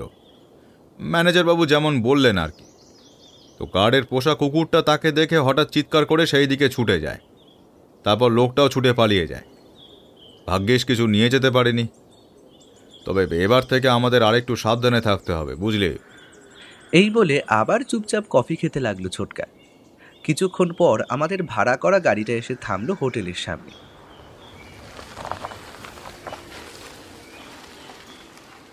আমরা ব্রেকফাস্ট শেষ করে উঠে বসলাম গাড়িতে। গাড়ি চলতে শুরু করলো আঁকা বাঁকা পাহাড়ি পথ ধরে।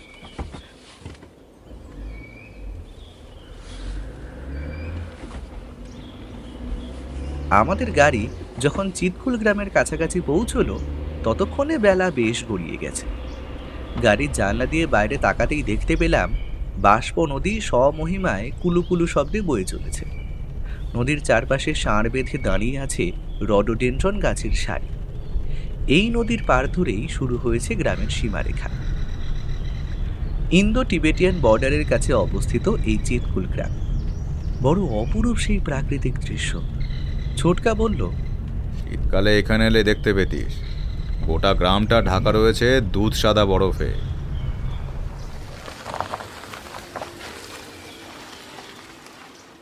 আমরা গাড়ি থেকে নেমে গ্রামের ভিতরের দিকে এগিয়ে গেলাম। চোখে পড়ল গ্রামের ছোট ছোট রঙিন পাহাড়ি ঘরবাড়ি। কি অপূর্ব সুন্দর দেখতে। বেশিরভাগটাই স্লেট বা উডেন প্ল্যাঙ্ক রুফ দিয়ে ঢাকা রয়েছে ওপরে। গ্রামে ঘুরতে ঘুরতে হঠাৎ এক জায়গায় জটলা দেখে আমরা দাঁড়িয়ে পড়লাম। ব্যাপারটা কি? অদূরে চায়ের দোকানটার সামনে কয়েকটা লোক মিলে স্থানীয় ভাষায় গালাগাল করতে করতে একটা থুরথুরে বুড়ো লোককে মারছে। মারের চোটে বুড়োর ঠোঁট কেটে রক্ত ঝরে পড়ছে। আমরা তিনজন ছুটে গেলাম সেদিকে। দোকানি লোকটা কি হিন্দিতে ক্যা হুয়া প্রশ্ন করায় সে ছোটকাকে বলল, এই বুড়োটা একটা পাগল, ভব ঘুরে গ্রামের এখানে সেখানে ঘুরে বেড়ায়, একা একাই বিড়বিড় করে। এক সময় নাকি নাম করা জ্যোতিষী ছিল, কিন্তু তারপর হঠাৎ একদিন বাড়িতে আগুন লেগে বুড়োর বউ আর মেয়ে পুড়ে মারা যাওয়ার পর এই বুড়োর মাথায় গন্ডগোল দেখা দিয়েছে। এখন মাঝে মধ্যেই বস্তির ঘর বাড়িগুলোতে উঁকি মারে। দু একবার চুরি করার চেষ্টাও করেছে এর ওর বাড়ি থেকে। কিছু প্রশ্ন করলে কোনো উত্তর দেয় না, কেবল একা একাই খিলখিল করে হাসে, আবার গম্ভীর হয়ে যায়। স্থানীয় লোকেরা অনেক দিন ধরেই সুযোগ খুঁজছিল বুড়োটাকে শায়েস্তা করার, আজ সেই সুযোগ পেয়েছে।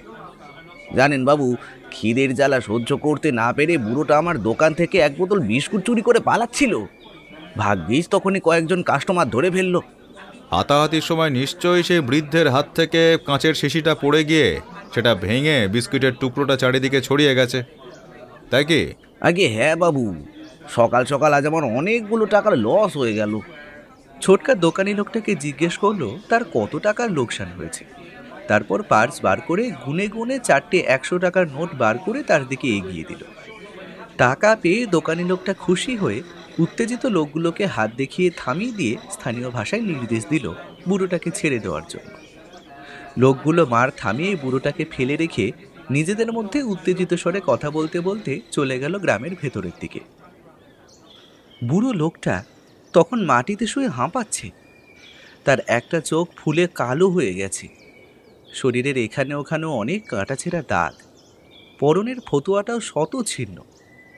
এক মাথা পাকা চুল আর বড় বড় দাড়ি গোফের জঙ্গলে সমস্ত মুখটা ঢেকে রয়েছে। ছোটকা চায়ের দোকান থেকে জল এনে লোকটাকে খাওয়ালো। একটু সুস্থ বোধ করার পর সে উঠে বসল। তারপর পেটের দিকে আঙুল দেখিয়ে ইশারায় বলল খিদে পেয়েছে। ছোটকার নির্দেশে আমি আর পুলক দোকান থেকে 1 প্লেট গরম ঘুগনি এনে লোকটার সামনে ধরতেই সে প্রায় হামলে পড়ে গোগ্রাসে সেটা খেয়ে ফেলল। ছোটকা লোকটাকে কোমর ধরে তুলে দাঁড় করালো। তারপর ধরে ধরে নিয়ে এসে বাষ্প নদীর ধারে একটা ফাঁকা জায়গায় রডোডেনড্রন গাছের নিচে একটা পাথরের ঢিপির ওপর বসিয়ে জিজ্ঞেস করলো, আপনি চুরি করেছিলেন? জানেন না চুরি করা মহাপাপ? লোকটা কোনো জবাব না দিয়ে কেবল মিটিমিটি হাসতে লাগলো। ছোটকা আরও কিছু প্রশ্ন জিজ্ঞেস করলো, কিন্তু লোকটা কোনো প্রশ্নেরই কোনো জবাব দিল না। তারপর আমরা যখন চলে আসার জন্য পেছন ঘুরেছি তখন লোকটা ভাঙা ভাঙা বাংলায় ঘর ঘরে গলায় বলল, পলাশ হালদার, আমাকে বাঁচানোর জন্য ধন্যবাদ। আমরা চমকে ঘুরে তাকালাম। এ কি ব্যাপার? লোকটা ছোটকার নাম জানলো কি করে? ছোটকা কৌতূহলী গলায় জিজ্ঞেস করলো, আপনি আমাকে চেনেন? না, কিন্তু আমি জানি তুমি পলাশ হালদার। মাস্টার, ছাত্র পড়াও, কলকাতার বাইরে থাকো। এখানে এসেছো কিসের খোঁজে তাও আমি জানি। মানে এত কথা আপনি জানলেন কি করে? কি নাম আপনার? বৃদ্ধ নিজের নাম বলল না, কেবল ছোটকার দিকে তাকিয়ে মিটিমিটি হেসে বলল, আমি জ্যোতিষী, মুখ পড়তে পারি। তোমার কপালের দিকে তাকাতেই সব তথ্য হু হু করে ভেসে উঠল চোখের সামনে। তোমার সঙ্গের ওই ছেলে দুটি, ওরা তোমার ভাইপো। আমি জানি তোমরা এখানে কিসের খোঁজে এসেছো। চিন্তা নেই, যা খুঁজছো তা ঠিক পাবে। আমি আশীর্বাদ করলাম। কি খুঁজতে এসেছি আপনি জানেন? জানি, এই কাজে অনেক বিপদ। তোমাদের পিছে খারাপ লোক লেগেছে। বিপদ বিপদ বিপদ। লোকটা আবার গম্ভীর হয়ে নিজের মনে কিসব যেন বিড়বিড় করতে লাগলো। আমরা তার কথার অর্থ কিছুই বুঝতে পারলাম না। কোন বিপদের কথা বলছে লোকটা? বৃদ্ধ মানুষটা যেন হারিয়ে গিয়েছিল নিজের চিন্তার স্রোতে। ছোটকা আবার প্রশ্ন করতেই সে সম্বিত ফিরে পেয়ে বলল, বিপদ? তা তো আমি জানি না। তোমরা আমার প্রাণ বাঁচিয়েছ, তাই যেটুকু বলার দরকার সেটুকু বললাম। এর থেকে বেশি আমি কিছু জানি না। শুধু বলবো একটু সাবধানে থেকো। তোমার কাছে যে জিনিসটা আছে সেটা কিন্তু সাধারণ জিনিস নয়। পারলে তোমরাই পারবে। এখন যাও, আমি একটু বিশ্রাম করব। আর হ্যাঁ, এই নাও। বলে বৃদ্ধ নিজের নোংরা ধুতির গিঁট খুলে বার করে আনলো একটা ছোট্ট স্ফটিকের মতো গোলক। তারপর সেটা ছোটকার দিকে বাড়িয়ে ধরে বলল, এটা রাখো, যত্ন করে রাখবে, বাদ মে কাম আয়েগা। কি এটা? বলবো না।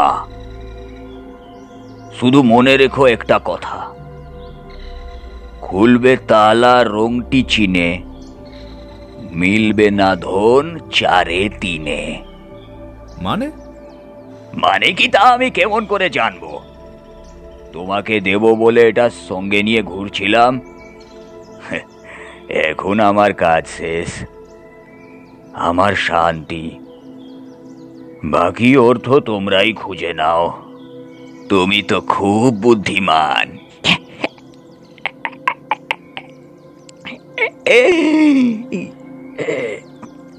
আর কিছু জানি না। এবার ভাগো, ভাগো এখান থেকে। বিরক্ত করো না, ভাগো। গাছের তলায় পড়ে থাকা একটা পাথরের নুড়ি তুলে আমাদের দিকে ছুঁড়ে মারার ইশারা করতেই ছোটকা আমাদের টানতে টানতে সেখান থেকে নিয়ে চলে এলো। পুলক বলল, আমরা বাঁচালাম আর আমাদেরই মারতে এলো। দোকানদার ঠিকই বলেছিল, বুড়োটা বদ্ধ উন্মাদ। ছোটকার মুখখানা বড্ড গম্ভীর হয়ে গেছে। কেবল বিড়বিড় করে নিজের মনেই বলল, সত্যিই কি তাই? পাগল হলে এত সব খবর ঠিক ঠিক বলল কি করে? আর আর ওই ছড়াটা, সেটারই বা কি মানে? দোষ, আমার মনে হয় তুমি একটু বেশি ভাবছো ছোটকা। ওসব পাগলের প্রলাপ, কান দিও না। চলো গাড়ির দিকে যাই। গ্রাম তো দেখলাম, এবার কোথায় যাব? কাগুইপা টেম্পলের দিকে তো। ছোটকা কেবল একটা হুঁ শব্দ করে চুপ করে গেল। কিছু দূর এগিয়ে আসতেই দেখতে পেলাম আমাদের ড্রাইভারটিকে। সে গাড়ির সামনে দাঁড়িয়ে সিগারেট ধরিয়ে অপেক্ষা করছিল। আমরা গাড়িতে উঠে বসতেই সেটা ছেড়ে দিল।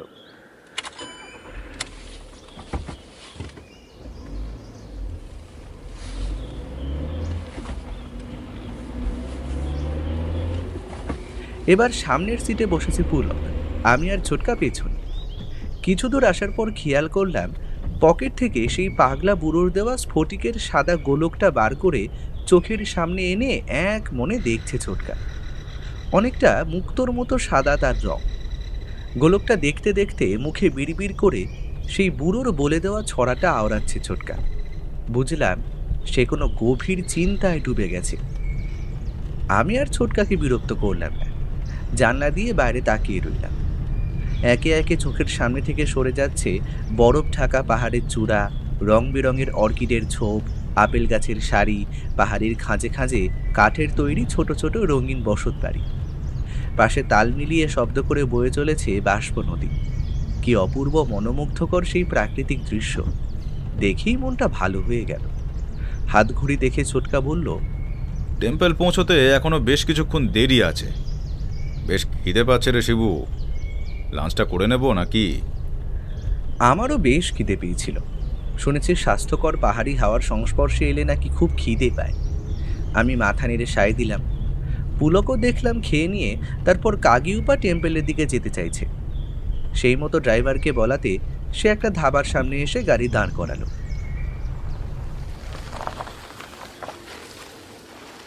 জানলা দিয়ে উকি মেরে দেখলাম দোকানের সাইনবোর্ডে লেখা আছে হিন্দুস্তান কা আখরি ধাবা।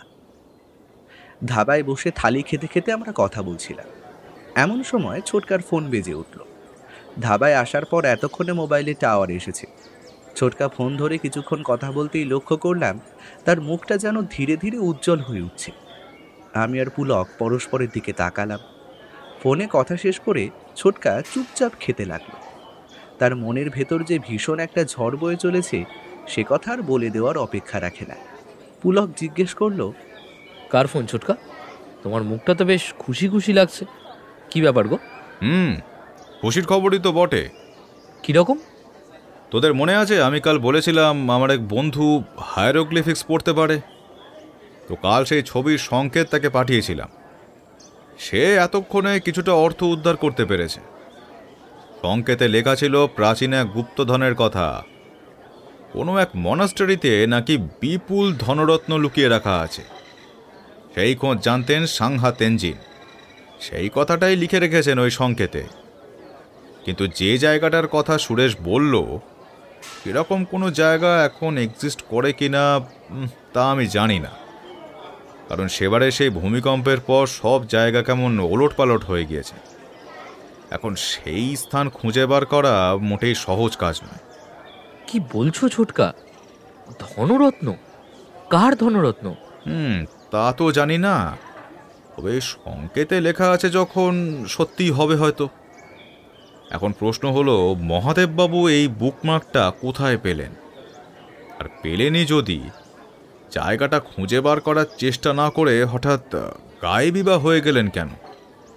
প্রাচীন এক মনাস্ট্রির পেটের মধ্যে ঐতিহাসিক সব ধনদৌলত লুকোনো আছে শুনে মনে মনে বেশ একটা রোমাঞ্চ বোধ হচ্ছিল। পুলকও দেখলাম জল চলে চোখে আমার দিকে তাকিয়ে আছে। কানের কাছে মুখ এনে সে ফিসফিসিয়ে বলল, তোর কি মনে হয় শিবু, ছোটকা কি সেই লুকোনো ধনভাণ্ডার খুঁজে পাবে? জানি না রে পুলু, কিন্তু এই পাগলা বুড়ো লোকটা তখন যে হাবিজাবি বকছিল তার কথার কিছুটা অর্থ মনে হয় ধরতে পেরেছে ছোটকা। এই গুপ্তধনের সন্ধান করছি বলেই কি আমাদের পেছনে বিপদ জোকের মতো লেগেছে? কিন্তু কিসের বিপদ? আরে ধুর, তুই বেকার টেনশন নিচ্ছিস। আরে ওসব পাগলের প্রলাপ। তাই যদি হয় তাহলে ছোটকা অত গম্ভীর হয়ে কাল বারবার বিপদের কথা বলছিল কেন? আমার মনে হয় জানিস, কিছু একটা বিপদের গন্ধ ছোটকাও পেয়েছে। পুলক এই কথার কোনো উত্তর দিতে পারল না, কেবল বোবা চোখে একবার ছোটকার দিকে তাকিয়ে মন দিয়ে খেতে লাগলো। আমি তন্দুরি রুটির টুকরো আলুর দমে মিশিয়ে সবে মুখে ভরতে যাব, এমন সময় খেয়াল করলাম লোক দুটোকে। স্থানীয় লোক, একটু দূরে দাঁড়িয়ে আমাদের দিকে বারবার তাকাচ্ছে আর নিজেদের মধ্যে কিছু যেন আলোচনা করছে। লোক দুটোকে আমি আগেও দেখেছি। চিতকুল গ্রামে বাষ্প নদীর ধারে দাঁড়িয়ে আমরা যখন সেই পাগলাটে বুড়োর সাথে কথা বলছিলাম, এই লোক দুটো তখন কিছুটা দূরে একটা ম্যাপেল গাছের তলায় দাঁড়িয়ে বিড়ি ফুঁকছিল। সাথে একটা মোটর সাইকেলও ছিল। তারপর কিছুক্ষণ আগে আবার ওদের দেখলাম আমাদের থেকে কিছুটা তফাতে বসে চুপচাপ খাচ্ছিল। এই মিনিট তিনেক আগে উঠে গিয়ে হাত মুখ ধুয়ে ওখানে দাঁড়িয়ে এখন আমাদের দিকে তাকিয়ে নিজেদের মধ্যে কথা বলছে। আমার হঠাৎ একটা খটকা লাগলো, লোক দুটো কি আমাদের পিছু নিয়েছে? নইলে এত তাড়াতাড়ি মোটর সাইকেল চড়ে এই একই ধাবায় খেতে এলো কিভাবে? আমার সমস্ত শরীরে কাঁটা দিয়ে উঠল। বুঝতে পারলাম অজান্তেই আমরা কোনো অদৃশ্য চোখের নজরবন্দি হয়ে পড়েছি। ছোটকাকে ইশারায় সে কথা বলতে সে থেমে থেমে নিচু স্বরে বলল, দেখেছি। তাড়াতাড়ি খাওয়া শেষ করো শিবু, আমাদের এখান থেকে বেরোতে হবে। মনে হচ্ছে ওরা লুকিয়ে আমাদের সব কথা শুনছে। বেশ টের পাচ্ছি পেছনে বিপদ যেন ওঁত পেতে রয়েছে। আমরা তাড়াতাড়ি খাওয়া শেষ করে উঠে পড়লাম। ছোটকা দাম মিটিয়ে গাড়িতে এসে বসলো। আমরাও দেখা দেখি উঠে পড়লাম গাড়িতে। ড্রাইভারকে ছোটকা বলল, চলিয়ে কাগুপা টেম্পল লে চলিয়ে। ড্রাইভার গাড়ি ছুটিয়ে দিল। পথে যেতে যেতে ছোটকা হিন্দিতে জিজ্ঞেস করলো, আচ্ছা শিনবো, তুমি কাজা মনেস্টরির নাম শুনেছো? जी हाँ, लेकिन वो मोनास्ट्री तो भूकंप में अंदर समा गई। কোথায় ছিল সেই মনেস্টরি তুমি জানো? जी नहीं, लेकिन संगमा लामा को शायद पता है। वो कागुयुपा टेम्पल का लामा बहुत अक्लमंद आदमी। उसको पूछिएगा तो शायद बता पाएगा। এরপর অবশ্য ছোটকা ব্যাপারটা নিয়ে আর খুব একটা বেশি ড্রাইভারকে ঘাঁটালো না। কাগিউপা টেম্পেলের কাছাকাছি যখন পৌঁছচ্ছি তখন গাড়ির রিয়ার ভিউ মিররে হঠাৎ চোখ যেতেই আমার বুকের ভেতরটা ছ্যাঁত করে উঠল। আরে ওই লোক দুটো না? গাড়ির পেছনে কিছুটা তফাতে মোটর সাইকেলে চড়ে আমাদের পিছু পিছু আসছে, মুখে গামছা বাঁধা। ছোটকা পেছনে না তাকিয়েই বলল, ঘাড় ঘুরিয়ে ওভাবে দেখিস না, ওদের পিছু পিছু আসতে দে। তেমন বিপদ বুঝলে না হয় পরে সিদ্ধান্ত নেওয়া যাবে। কাগিউপা টেম্পেলে পৌঁছে আমাদের চোখ কপালে উঠে গেল। চৈনিক শিল্পরীতিতে তৈরি কি অপূর্ব সব সূক্ষ্ম কারুকার্যের ভাস্কর্য ফুটে উঠেছে গোটা মন্দিরটা জুড়ে। বিশাল উঁচুতে তার সুসজ্জিত খিলান। তবে এটাকে মন্দির না বলে মনাস্ট্রি বলাই ভালো। টেম্পেলের ভেতরে ঢোকার ঠিক আগে লক্ষ্য করলাম লোক দুটো আমাদের গাড়ির কিছুটা দূরে মোটর সাইকেলটা রেখে চুপচাপ এদিকে তাকিয়ে দাঁড়িয়ে আছে। ভেতরে ঢুকে আশ্চর্য হয়ে গেলাম। এমন সুন্দর মনাস্ট্রি এর আগে আমি কোনো দিন দেখিনি। চারিদিকে ঝোলানো রয়েছে ভারী ভারী জপযন্ত্র। ভেতর থেকে একটানা ওম মানি পদ্মে হম মন্ত্রোচ্চারণের শব্দ ভেসে আসছে। ট্যুরিস্টের ভিড় এখানে আজ বেশ কম। ঘুরতে ঘুরতে আমরা এসে পৌঁছলাম প্রেয়ার হলের সামনে। লাল হলদে আলখাল্লায় মোড়া মুন্ডিত মস্তকে একদল বৌদ্ধ লামা পরপর সার বেঁধে বসে চোখ বুজে ভগবান বুদ্ধের আরাধনা করছে। সমস্ত জায়গাটায় ভেসে বেড়াচ্ছে পবিত্র একটা ধূপের গন্ধ। দেখলাম এক দীর্ঘদেহী সুদর্শন চেহারার বৃদ্ধ লামা পদ্মাসনে বসে এক মনে ধ্যান করছেন। তাকে ঘিরেই বাকি শিষ্য লামারা সবাই ষাঁড় বেঁধে বসে এক মনে প্রার্থনা করছে। পুলক ফিসফিস করে জিজ্ঞেস করল, আচ্ছা, ড্রাইভারদা যে লামার কথা বলল, ইনি কি সেই সাঙ্গামা লামা? ছোটকাও নিচু স্বরে উত্তর দিল, আগে প্রেয়ার শেষ হোক, তারপর কনফার্ম করব। আমরাও আর কথা বাড়ালাম না। চুপচাপ এক কোনায় দাঁড়িয়ে প্রেয়ার শেষ হওয়ার অপেক্ষা করতে লাগলাম। প্রেয়ার শেষ হতে আরও বেশ কিছুক্ষণ সময় লাগলো। সাংমা লামা তার আরাধনার কাজকর্ম সেরে বেরিয়ে এলেন হলের বাইরে। ছোটকা কাছে গিয়ে তার সাথে আলাপ করল।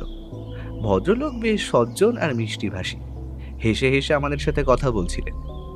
ছোটকা প্রথমে কাগিউমা টেম্পেলের ইতিহাস নিয়ে বেশ কিছুক্ষণ ভদ্রলোকের সাথে কথা বলল। তারপর উনি আমাদের মনাস্ট্রির লম্বা বারান্দায় হাঁটিয়ে এনে দাঁড় করালেন আর একটা ঘরের সামনে। ভেতরে ঢুকে আমরা তাজ্জব হয়ে গেলাম। এই ঘরের কারুকার্য আরও সূক্ষ্ম আর সুন্দর। চারিদিকে হলদে রঙের আলো জ্বলছে। দেওয়ালের দিকে তাকিয়ে দেখি ভগবান বুদ্ধের একটা বিশাল প্রতিকৃতি ঝুলছে। ছোটকা চিনিয়ে দিল ওটাই শাক্যমুনি বুদ্ধের ছবি। মুগ্ধ হয়ে আমরা সেই অপূর্ব ছবি দেখতে লাগলাম। তারপর আবার হাঁটতে হাঁটতে বেরিয়ে এলাম বাইরে। সাংমা লামা আমাদের পাশে পাশে হাঁটছিলেন, হিন্দিতেই কথা হচ্ছিল। তিনি এই মনাস্ট্রির বিভিন্ন অজানা ইতিহাসের গল্প শোনাতে শোনাতে মনাস্ট্রির বাকি ঘরগুলো আমাদের ঘুরিয়ে দেখালেন। এবার ছোটকা হঠাৎ তাকে জিজ্ঞেস করে বসলো সেই জায়গাটার কথা, যেটা সেই বুকমার্কের কাপড়ে লেখা প্রাচীন হায়ারোগ্লিফিক্সের পাঠোদ্ধার করে বার করেছেন সুরেশ শিকদার, মানে ছোটকার সেই ভাষাবিদ বন্ধু। ছোটকার কথাটা শুনে ভদ্রলোক কিছুক্ষণ ভ্রু কুঁচকে আমাদের দিকে তাকিয়ে থেকে বললেন, তোমরা যে জায়গার কথা জানতে চাইছো সেটা শ্যামদুর থেকে প্রায় 5 কিলোমিটার ভেতরে, ঘন জঙ্গলের ভেতর একটা প্রাচীন পাহাড়ি গুহার কাছে। কিন্তু সেখানে যে প্রাচীন মনাস্ট্রিটা ছিল সেটা ভূমিকম্পে মাটির নিচে চাপা পড়েছে বহু বছর আগে। টাবু গ্রামে পাহাড়ের পাদদেশে বাঁচা জমির ওপর যে গভীর জঙ্গল আছে সেখানে এই লুকোনো মনাস্ট্রি ছিল। সে বছর যুদ্ধের সময় নেপালের এক রাজা প্রচুর ধন সম্পত্তি এনে এই গুহার ভেতরে লুকিয়ে রেখেছিল। সাংহা তিনজি সেই সময় তাকে সাহায্য করেছিলেন। তারা দুজন একমাত্র সেই লুকোনো ঐশ্বর্যের খোঁজ জানতেন। তারপর লুকিয়ে পালাবার সময় বিপক্ষ দলের গুপ্তচরের হাতে ধরা পড়ে যান সেই রাজা। পরে তাকে মেরে ফেলা হয়। তার মৃত্যুর পর সাংহা তিনজি শোকে পাথর হয়ে গেলেন। নেপালে সেই রাজা ছিলেন তার একজন বিশিষ্ট স্নেহভাজন বন্ধু। সেই ঘটনার পর থেকে সাংহা তিনজি একরকম কথা বলাই ছেড়ে দিয়েছিলেন। কিন্তু তোমরা এই খবর জানতে চাইছো কেন? আমি ইতিহাসের অজানা দিকগুলো এক্সপ্লোর করতে চাই। এই আমার ভাইপোদের একটা থিসিস পেপার লেখার কাজে আমি হেল্প করছি। আচ্ছা, তারপর কি হলো? আসল কারণটা চেপে গিয়ে ছোটকা জিজ্ঞেস করলো। তারপর অবশ্য এই ব্যাপারে খুব বেশি তথ্য জানা যায়নি। গোটা জুয়েন গ্রাম সে বছর হাজার হাজার বিষাক্ত কাঁকড়া বিচের আক্রমণে প্রায় জনশূন্য হতে বসেছিল। সাংঘাত ইঞ্জিন ততদিনে নিজেকে ভগবান বুদ্ধের আরাধনায় উৎসর্গ করেছেন। গ্রামের মানুষদের দুঃখ সইতে না পেরে তিনি ধীরে ধীরে খাদ্য আর জলগ্রহণ ছেড়ে দেন। চুপচাপ এক জায়গায় পাথরের মূর্তির মতো বসে মাসের পর মাস ধরে কঠিন তপস্যা করতে থাকেন। রোদ, ঝড়, জল, অনাহারে তার দেহ ধীরে ধীরে প্রাকৃতিক উপায়ে পরিণত হয় মমিতে। এখন অবশ্য অনেক চীনা বা বৌদ্ধ সন্ন্যাসীদের এরকম মমি পাওয়া যায়, যা কিনা ওই শোকি শিনবুৎসু উপায় তৈরি। কিন্তু আমরা ছোট থেকে সাংঘাত ইঞ্জিনের আত্মত্যাগের এই আশ্চর্য গল্প শুনে আসছি। যেদিন সাংঘাত ইঞ্জির আত্মা তার দেহ ছেড়ে গেল, সেদিন গোটা গ্রামের লোক আকাশের এ মাথা থেকে ও মাথা পর্যন্ত এক বিশাল আর উজ্জ্বল রামধনুকে চাক্ষুষ করেছিল। তারপর নাকি রাতারাতি গোটা গুয়েন গ্রাম বিষাক্ত বিচ্ছেদের হাত থেকে মুক্তি পায়। সেই জন্যই অনেকে বিশ্বাস করে সাংঘাত ইঞ্জিনের নাকি ঈশ্বর প্রদত্ত অলৌকিক ক্ষমতা ছিল। কিন্তু তার মমিটি একদম অপরিবর্তিতই থেকে যায়। সেই যে তিনি চুপ করলেন, আজও তিনি মুখ খোলেননি। এরপর প্রবল ভূমিকম্পে সবকিছু ওলট পালট হয়ে গেল। সেই মমি চাপা পড়ল মাটির নিচে। তারপর এত বছর পর আবার সেটা উপরে উঠে এসেছে। সেই মমি আজ জীবন্ত। তার চুল, নখ সবও এখনো বেড়ে চলেছে। গুয়েন গ্রামে গেলে তোমরা সেই মমি দেখতে পাবে। আর সেই গুপ্তধন?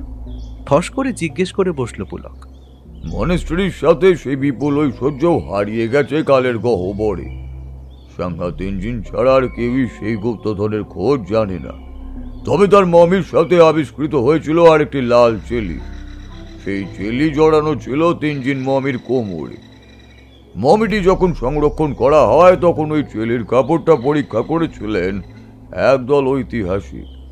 শোনা যায় তাতে নাকি বিভিন্ন সংকেতে গুপ্তধনের হদিশ লেখা ছিল। তবে সত্যি কি মিথ্যে তা জানি না, সবই শোনা কথা। কিন্তু অদ্ভুত ব্যাপার, একদিন রাতে সেই মনেস্টারি সংগ্রহশালা থেকে চুরি যায় সেই লাল কাপড়ের টুকরোটা। তারপর আর সেটা খুঁজে পাওয়া যায়নি। তবে শুধু এই গুপ্তধন নয়, সাংঘাত ইঞ্জিন নাকি এই প্রাচীন উপত্যকার আরো অনেক গোপন কথাই জানেন, যেসব কথা আর কেউই জানে না।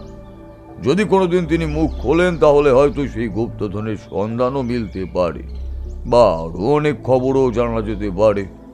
কিন্তু সেটা কবে তা কেউই জানে না। সাংমা লামা চুপ করলেন। ছোটকা একবার আর চোখে আমাদের দিকে তাকালো। মনাস্ট্রির অন্য ঘরগুলো ঘুরে দেখা প্রায় শেষ। তারপর সাংমা লামা আমাদের নিয়ে গেলেন শেষ ঘরটায়। সেখানে দেওয়ালে ঝোলানো আছে একটা তৈলচিত্রে আঁকা সিনারির ছবি। পাহাড়ের পাদদেশে জঙ্গলে জমির মধ্যে একটা প্রাচীন গুহার সামনে একটা ছোট টিলার উপর ধ্যানে বসেছেন ভগবান বুদ্ধ। তিনি আঙুল দেখিয়ে বললেন, এটা টাবুর সেই প্রাচীন গুহার একমাত্র চিত্র। এটাকে বলে ধানকা মুরাল, বৌদ্ধ ধর্মের বিখ্যাত পেন্টিংগুলোর মধ্যে অন্যতম। এটা তিব্বতের অন্যতম বিখ্যাত প্রাচীন মনেস্ট্রি, মানে থলিংগম্পার পরে। অনেক পুরনো ছবি সেই সাংঘাত ইঞ্জির সময়ের আর কি। এই চিত্রকরও আজ আর বেঁচে নেই। তিনি নাকি সাংঘাত ইঞ্জিনকে ওই গুহার সামনে বসে অনেকদিন ধ্যান করতে দেখেছেন। এটাকে একরকম হিমালয়া নজান্তা কেউ বলতে পারো। বৌদ্ধ ধর্মের অনেক গোপন কথা সেই গুহার দেওয়ালে অজন্তা ইলোরার গুহা চিত্রের মতোই খোদাই করা ছিল। সবাই বলে এটাই সেই গুহা যার পেটের ভেতরে আছে সেই গোপন মনেস্ট্রি, যেখানে নেপালে সেই রাজা সাংঘাত ইঞ্জিনের সাহায্যে লুকিয়ে রেখেছিলেন সেই বিপুল ধনরত্ন। কিন্তু কেউ সেটা এত বছরেও খুঁজে বার করতে পারেনি। আমরা হাঁটতে হাঁটতে বেরিয়ে এলাম বাইরের দালানে। সাংমা লামা আমাদের এগিয়ে দিতে এসেছিলেন। ছোটকা জিজ্ঞেস করলো, আচ্ছা, সেই লাল চেলিটা কবে চুরি হয়েছে? বেশি দিন আগে না, ওই বছর 3 হবে, কিন্তু সেটা আর খুঁজে পাওয়া যায়নি। পুলিশ অনেক তদন্ত করেছিল, তাতেও কোনো লাভ হয়নি, চোরও ধরা পড়েনি। হাঁটতে হাঁটতে আমরা বেরিয়ে এলাম বাইরে। মনাস্ট্রির ভেতর থেকে একটা ঘন্টার শব্দ ভেসে এলো। সাংমা লামা জিজ্ঞেস করলেন, এই তোমরা থাকবে কোথায়? জানি না, অনেকটা দেরি হয়ে গেল, একটু পরেই তো সন্ধে নেমে পড়বে। দেখি ড্রাইভার ছেলেটাকে জিজ্ঞাসা করে কাছাকাছি কোনো হোটেল পাওয়া যায় কিনা। কাল সকাল সকাল নাকর দিকটায় যাব। সামনেই তো কল্পগ্রাম, কয়েক মাইল পরেই। রেকিঙ্গো পিওর পাশে আমার এক শিষ্যের দাদার একটা ছোট হোটেল আছে। আমার নাম বললে যত ভিড়ই থাকুক না কেন, সে তোমাদের রাতে থাকার খাওয়ার মতো ঠিক একটা ব্যবস্থা করে দেবে, বুঝলে? বলে ঠিকানাটা ছোটকাকে ভালো করে বুঝিয়ে দিলেন তিনি। আমরা ধন্যবাদ জানানোর পর তিনি হাসি মুখে হাত নাড়তে নাড়তে বিদায় নিলেন। বিকেলের লালচে আলো ততক্ষণে বরফাচ্ছাদিত পাহাড়ের মাথার চূড়া ঢেকে ফেলেছে। সন্ধে নামতে আর খুব বেশি দেরি নেই। চারপাশের বাতাসে বেশ শীত শীত ভাব। আমরা জ্যাকেটের চেন আটকে মাথায় টুপি চাপালাম। সন্ধে নামছে, এবারে ফিরতে হবে। গাড়িতে যখন উঠছি, আশেপাশে তাকিয়ে সেই মুখে গামছা ঢাকা লোক দুটোকে কোথাও দেখতে পেলাম না, কিন্তু পুলকের চোখের ইশারায় তাকিয়ে দেখলাম একটা পাথরের টিলার পেছন থেকে মোটর সাইকেলের পেছনের চাকার কিছুটা অংশ দেখা যাচ্ছে। সন্দেহ নেই এটা ওই লোক দুটোরই বাইক, কিন্তু ওরা গেল কোথায়? আমরা উঠে বসতেই গাড়ি আবার চলতে শুরু করলো। কল্পগ্রামের দৃশ্য ছবির মতোই সুন্দর। রেকংপিও পাস করার পর গ্রামের সীমান্তে এসে পৌঁছলাম। এই জায়গাটা একটা বাজার এলাকা, ট্যুরিস্টদের বেশ ভিড় জমেছে আশেপাশে। চারিদিকে বেশ কয়েকটা হোটেলও চোখে পড়ল। আমি জিজ্ঞেস করলাম, আচ্ছা ছোটকা, ওই চুরি যাওয়া লাল চেলিটাই যে সেই বুকমার্কের গায়ে জড়ানো কাপড়ের টুকরোটা, তা তো বুঝতে পারলাম, কিন্তু সাংমা লামা যে বললেন গুপ্তধনের সংকেত নাকি লেখা আছে ওটাতে, কই তোমার সেই বন্ধু তো কেবল জায়গার নামটা জানালো, সংকেতের ব্যাপারে তো কিছু। আসলে প্রাচীন তিব্বতী আর হায়ারোগ্লিফিক্সে লেখা তো, চট করে উদ্ধার করা খুব কঠিন কাজ। কুরেশ তো পুরোটার মানেই উদ্ধার করতে পারেনি, পারলে ফোন করবে বলেছে। বাজারটা পেরিয়ে গেলেই শুরু হচ্ছে ছবির মতো সবুজ সুন্দর কল্পগ্রামের সীমানা। বাজারের কাছাকাছি গাড়িটা আসতেই এবার হঠাৎ ছোটকা একটা কাণ্ড করে বসলো। এই গাড়ি থামাও, গাড়ি থামাও, শিগগির গাড়ি থামাও। স্যার, বাজারের মধ্যে তো এইভাবে হুট করে গাড়ি থামানো। ও, থামানো যাবে না? তাহলে স্লো করো, আরে ওই সামনের মোড়টার মাথায় অপেক্ষা করো, আমি আসছি। এই বলে গাড়ি থামার অপেক্ষা না করে একরকম চলন্ত গাড়ি থেকেই ছোটকা তাড়াতাড়ি হুড়মুড় করে দরজা খুলে নিচে লাফ দিয়ে পড়ল। ভাগ্যিস গাড়িটা একটু স্লো হয়েছিল, নয়তো কি যে বিপদ হতো বলা মুশকিল। জানলা দিয়ে উঁকি মেরে অবশ্য ছোটকাকে আর কাছাকাছি কোথাও দেখতে পেলাম না। সে ততক্ষণে বাজারের ভিড়ের মধ্যে মিশে গেছে।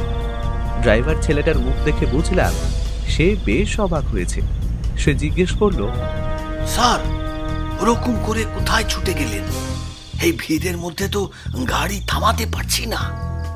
আমি আর পুলক মুখ চাওয়াচাই করলাম। ছোটকা যে হুট করে কোথায় গায়েব হয়ে গেল কে জানে। পুলক ড্রাইভারকে বলল ছোটকার কথা মতো সামনের মোড়ের মাথায় গাড়িটা দাঁড় করাতে।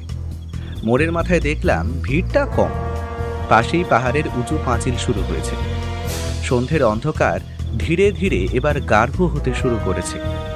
সেই পাহাড়ের গা ঘেঁষে দাঁড়িয়ে আছে কয়েকটা বড় বড় পাইন গাছের সারি। খুব বেশিক্ষণ অবশ্য অপেক্ষা করতে হলো না, মিনিট 10 মধ্যেই ছোটকা ফিরে এলো। হাতে দেখলাম কিসের একটা প্যাকেট মতো ধরা রয়েছে। গাড়িতে উঠে ছোটকা বলল, চল এবার হোটেলের দিকে যাই। চলিয়ে ড্রাইভার জি। ওরকম হুট করে গাড়ি থেকে নেমে কোথায় চলে গেছে? এভাবে কেউ চলন্ত গাড়ি থেকে নামে? যদি বিপদ আপদ কিছু হয়ে যেত? আসলে রিস্কটা নিতেই হলো, বুঝলি। জানলা দিয়ে বাইরেটা দেখতে গিয়ে হঠাৎ যেন মনে হলো মহাদেব রায়নাকে দেখতে পেলাম, তাই তাড়াতাড়ি গাড়ি থেকে নেমে তার পিছু নিলাম। দেখলাম উনি একটা বিশেষ দোকানের দিকে যাচ্ছেন। কিন্তু অবাক করার বিষয় হলো কিছু দূর যাওয়ার পর ভদ্রলোককে আর খুঁজেই পেলাম না। ভিড়ের মধ্যে কোথায় যেন হারিয়ে গেলেন। সে কি, মহাদেব বাবু এখানে? তুমি শিওর? 100%। আমি ওকেই দেখেছি, কিন্তু যেহেতু আর খুঁজে পেলাম না তাই মনটা কেমন যেন খটকাচ্ছে। তোমার হাতে ওটা কিসের প্যাকেট ছোটকা? ও এটা, এই দেখো। বলে প্যাকেটটা খুলে একটা বই বার করে ছোটকা আমাদের দেখালো। দেখলাম ইনসাইডারের লেখা আরেকটা বই, হিলি রাস্টিক টেলস। এটা তো সেই মহাদেব বাবুর লেখা বইটা না? ইয়েস, মহাদেব বাবুকে একটা ছোট বইয়ের দোকানের দিকে যেতে দেখেছিলাম, তারপরেই আই লস্ট হিম। খোঁজ নিয়ে জানতে পারলাম এই তল্লাটে ওই একটাই বইয়ের দোকান আছে। সেখানে গিয়ে বইয়ের তাকটা ঘাঁটাঘাঁটি করতে করতে এই বইটা পেয়ে গেলাম। অনেক দিন আগে একবার পড়েছিলাম, কিন্তু এখন যে রহস্যের মধ্যে জড়িয়ে পড়েছি সেটার শেষে আলো দেখতে হলে বইটা আর একবার পড়তেই হবে। ও আচ্ছা, তুমি দোকানের লোকটাকে কিছু জিজ্ঞেস করনি? করেছি তো। দোকানে একটা স্থানীয় মেয়ে ছিল। আমি বললাম যে খবর পেয়েছি এই বইয়ের রাইটাররা যেখানে আসবেন, আমি ওর ফ্যান, তাহলে ওর একটা সিগনেচার নিতাম। কিন্তু মেয়েটি জোর দিয়ে বলল আজ কেন, গত কয়েক বছর ধরে মহাদেব রায়না এই দোকানে আসেননি। আমি তাও কিছুক্ষণ তর্ক করলাম যে আমি তাকে এখানে আসতে দেখেছি। মেয়েটি তাও নাচড়বান্দা। এরপর একটু পিড়াপিড়ি করায় সে একটা অদ্ভুত কথা বলল। আমি নাকি যাকে ভিড়ের মধ্যে দেখেছি তিনি মহাদেব রায়না নন, মহিতোষ রায়না, মহাদেব রায়নার যমজ ভাই। উনি অবশ্য এখানে আগে দু একবার এসেছেন। তা আমি আর কি করি, চুপচাপ বইটা নিয়ে দোকান থেকে চলে এলাম। হ্যাঁ, বলো কি, যমজ ভাই? মানে আমরা যাকে প্লেনে দেখলাম উনি এই বইয়ের রাইটার, মানে বিখ্যাত রাইটার সেই দ্য ইনসাইডার নন? তাজ্জব ব্যাপার। হ্যাঁ, তাজ্জবই তো বটে। ভদ্রলোক প্রথম থেকেই আমাদেরকে মিথ্যে কথা বলে আসছেন। তখনই আমার একটা খটকা লেগেছিল, বুঝলি। যাই হোক, ব্যাপারটা একবার প্রতাপকে জানাতে হবে। দেখি, আগে হোটেলে তো পৌঁছোই, তারপর বইটা নিয়ে আরেকটু ঘাঁটাঘাঁটি করতে হবে। কয়েকটা খটকা যেন গিয়েও যাচ্ছে না। প্রতাপকে? কে প্রতাপ? প্রতাপ আমার ক্লাসমেট, এখানকার লোকাল থানায় পোস্টেড। ওর কাছে এই মহাদেব মহিতোষের ব্যাপারে কোনো ইনফরমেশন থাকলেও থাকতে পারে। আমরা আর কিছু বললাম না। কেবল আমার বারবার মনে হচ্ছিল এই মহিতোষ নামের লোকটি যে কিনা নিজের যমজ দাদার পরিচয় নিয়ে ঘুরে বেড়াচ্ছে, সে মোটেই সুবিধের লোক নয়। সেই কি তবে আমাদের উপর নজর রাখার জন্য পেছনে চড় লাগিয়েছে? কিছুক্ষণ পর একটা দোতলা ছিমছাম হোটেলের সামনে গাড়ি দাঁড় করালো ড্রাইভার।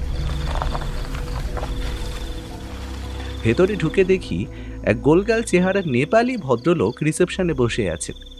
আমাদের দেখে হেসে নমস্কার করলেন। বুঝলাম ইনি সেই সাংমা লামার পরিচিত ব্যক্তি। লামার কথা বলতেই চিনতে পারলেন। হোটেলের সব ঘর মোটামুটি ভর্তিই ছিল, কোনার একটা মাত্র ঘর খালি। ভদ্রলোক কান এঁটো করে হেসে হিন্দিতে বললেন, একটাই ঘর খালি আছে সাব, একটা ঘর, একটু কষ্ট করে কাটিয়ে দিন। নেয়াজ সাংমা লামা বলে পাঠিয়েছেন, নইলে এই পিক সিজনে ঘর খালি পাওয়া খুব মুশকিল আছে। বুঝলাম আজ রাতের জন্য একটা ঘরেই আমাদের থাকতে হবে। ঘরটা অবশ্য নেহাত মন্দ নয়, বেশ বড়, তবে খাট একটাই। আর এভাবে শুলে কোনো মতে 3 জন আটবে। ঘরে ঢুকে হাত মুখ ধুয়ে ছোটকা বইটা নিয়ে পড়তে বসে গেল। তারপর মাঝে একবার উঠে বারান্দায় গিয়ে ইন্সপেক্টর প্রতাপকে একটা ফোন করে এলো। ফিরতেই দেখলাম ছোটকার মুখ গম্ভীর। শুধলাম, কি ব্যাপার, কিছু জানতে পারলে? খুবই সাংঘাতিক ব্যাপার। বইয়ের দোকানের মেয়েটা অবশ্য কিছু ভুল বলেনি। এই লোকটা মহিতোষী, মানে মহাদেববাবুর যমজ ভাই। তবে তার থেকেও শকিং ব্যাপার, যেদিন আমাদের সাথে ওর প্লেনে দেখা হয় তার পরদিন সকালে নাকি বাড়ির দরজা ভেঙে আসল মহাদেববাবুর মৃতদেহ আবিষ্কার হয়েছে। ঘরে আর সে সময় কেউ ছিল না, বুকে ছুরি মেরে খুন করা হয়েছে। সে কি, এ তো সাংঘাতিক কেস। তা তো বটেই। মহাদেববাবুর বাড়ির কাজের লোকের সন্দেহ তার যমজ ভাই নাকি এই ভদ্রলোককে খুন করে কি একটা দামি জিনিস হাতিয়ে পালিয়ে গেছে। মহিতোষ রায়নাকে নাকি কেবল দেখতেই তার ভাইয়ের মতো, কিন্তু স্বভাবে একদম বিপরীত। কয়েকশো রকমের বদগুণের ঠাসা। রেসের মাঠে জুয়া খেলা, অ্যান্টিক জিনিস পাচার করা, কন্ট্রাক্ট কিলিংয়ে সাহায্য করা, এসব নিয়ে নাকি পুলিশের খাতায় তার নামও ছিল। খুব ধুরন্ধর লোক, টাকা খাইয়ে পুলিশের লোককে হাত করে রেখেছে, নয়তো এইভাবে গা টাকা দিয়ে সে পালাতে পারত না। মহাদেববাবু সেই পরিচারক জানিয়েছে বেশ কিছুদিন ধরেই নাকি মহিতোষ রায়না লুকিয়ে তার দাদার সাথে দেখা করতে আসতেন। কি একটা দামি জিনিস নিয়ে নাকি দুজনের মধ্যে অনেক কথা কাটাকাটিও হয়েছিল, আর তারপরেই এই খুন। প্রতাপ জানতে পেরেছে কারণ কলকাতা পুলিশের গোয়েন্দারা ফ্লাইট লিস্ট চেক করতে গিয়ে এই ইম্পোস্টারের নামটা খুঁজে পেয়েছে। তারপরেই ওরা প্রতাপকে ইনফর্ম করে। আমার ধারণা সেদিন মহাদেববাবুকে খুন করে ওই বুকমার্কটা হাতিয়ে মহিতোষ রায়নাই ফ্লাইট ধরে পালাচ্ছিলেন, আর সেই জন্যই আমরা এয়ারপোর্টে নেমে তাকে আর খুঁজে পাইনি। 1 মিনিট ছোটকা, যদি মহিতোষবাবু নিজের দাদাকে খুন করে বুকমার্কটা হাতিয়ে নিয়ে থাকে, তাহলে শুধু শুধু এটা তোমাকে দিতে গেলেন কেন? যে এত গ্রিডি, সে কি এই মস্ত ভুলটা করবে? তোর কথায় পয়েন্ট আছে রে পুলু। মনে হচ্ছে উনি জেনে শুনেই এটা আমাদের হাতে তুলে দিয়েছেন। এখন কেন দিলেন সেটাই তো প্রশ্ন। এরপর অবশ্য ছোটকা একদম চুপ করে গেল, আর কোনো কথাই বলল না। সারাদিনের পরিশ্রমে বড্ড টায়ার্ড লাগছিল। রাতে রুটি আর গরম গরম মুরগির মাংস দিয়ে ডিনার করে আমরা তাড়াতাড়ি শুয়ে পড়লাম। হিসেব মতো কালই আমরা ওই 500 বছরের পুরনো সাংহা তেনজিনের মমি দেখতে যাব গুয়েন গ্রামে।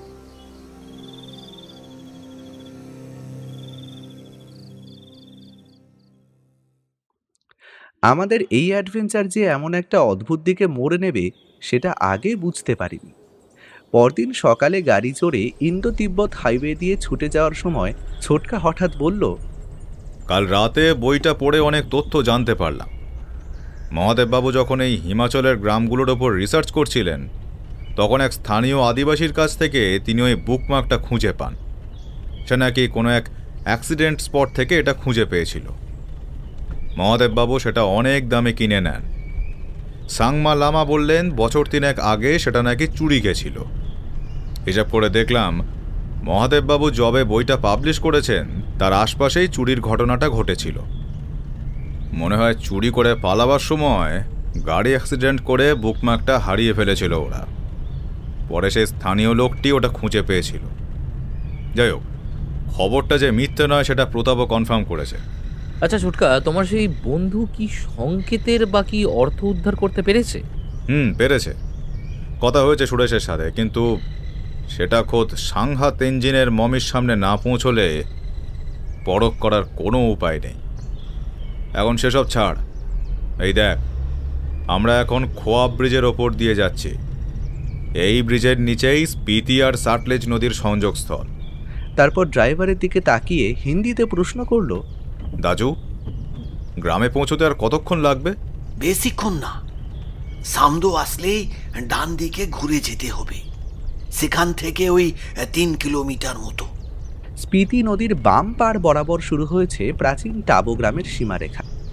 আমরা মুগ্ধ হয়ে জানলা দিয়ে বাইরে তাকিয়ে গ্রামের সৌন্দর্য দেখছিলাম। ঠিক এমন সময় একটা ব্যাপার ঘটল। আমাদের ড্রাইভার প্রচণ্ড ব্রেক কষে হঠাৎ এমনভাবে গাড়িটা দাঁড় করালো যে আমরা রীতিমতো হুমড়ি খেয়ে সামনে পড়ে যাচ্ছিলাম। কোনো রকমে সামলে নিলাম। ছোটকা বিরক্ত মুখে প্রশ্ন করতেই যাচ্ছিল যে কি ব্যাপার, ঠিক তখনই দেখলাম একদল লোক মুখে গামছা বেঁধে আমাদের গাড়িটাতে ঘিরে দাঁড়িয়ে আছে। তাদের প্রত্যেকের হাতে ধরা রিভলভার সোজা তাক করা রয়েছে আমাদের দিকে। আমার বুকের ভেতরটা ঢিপ ঢিপ করতে লাগলো, কিন্তু ছোটকার মুখ দেখলাম একদম নির্বিকার। মুখের সব পেশি কঠিন হয়ে উঠেছে।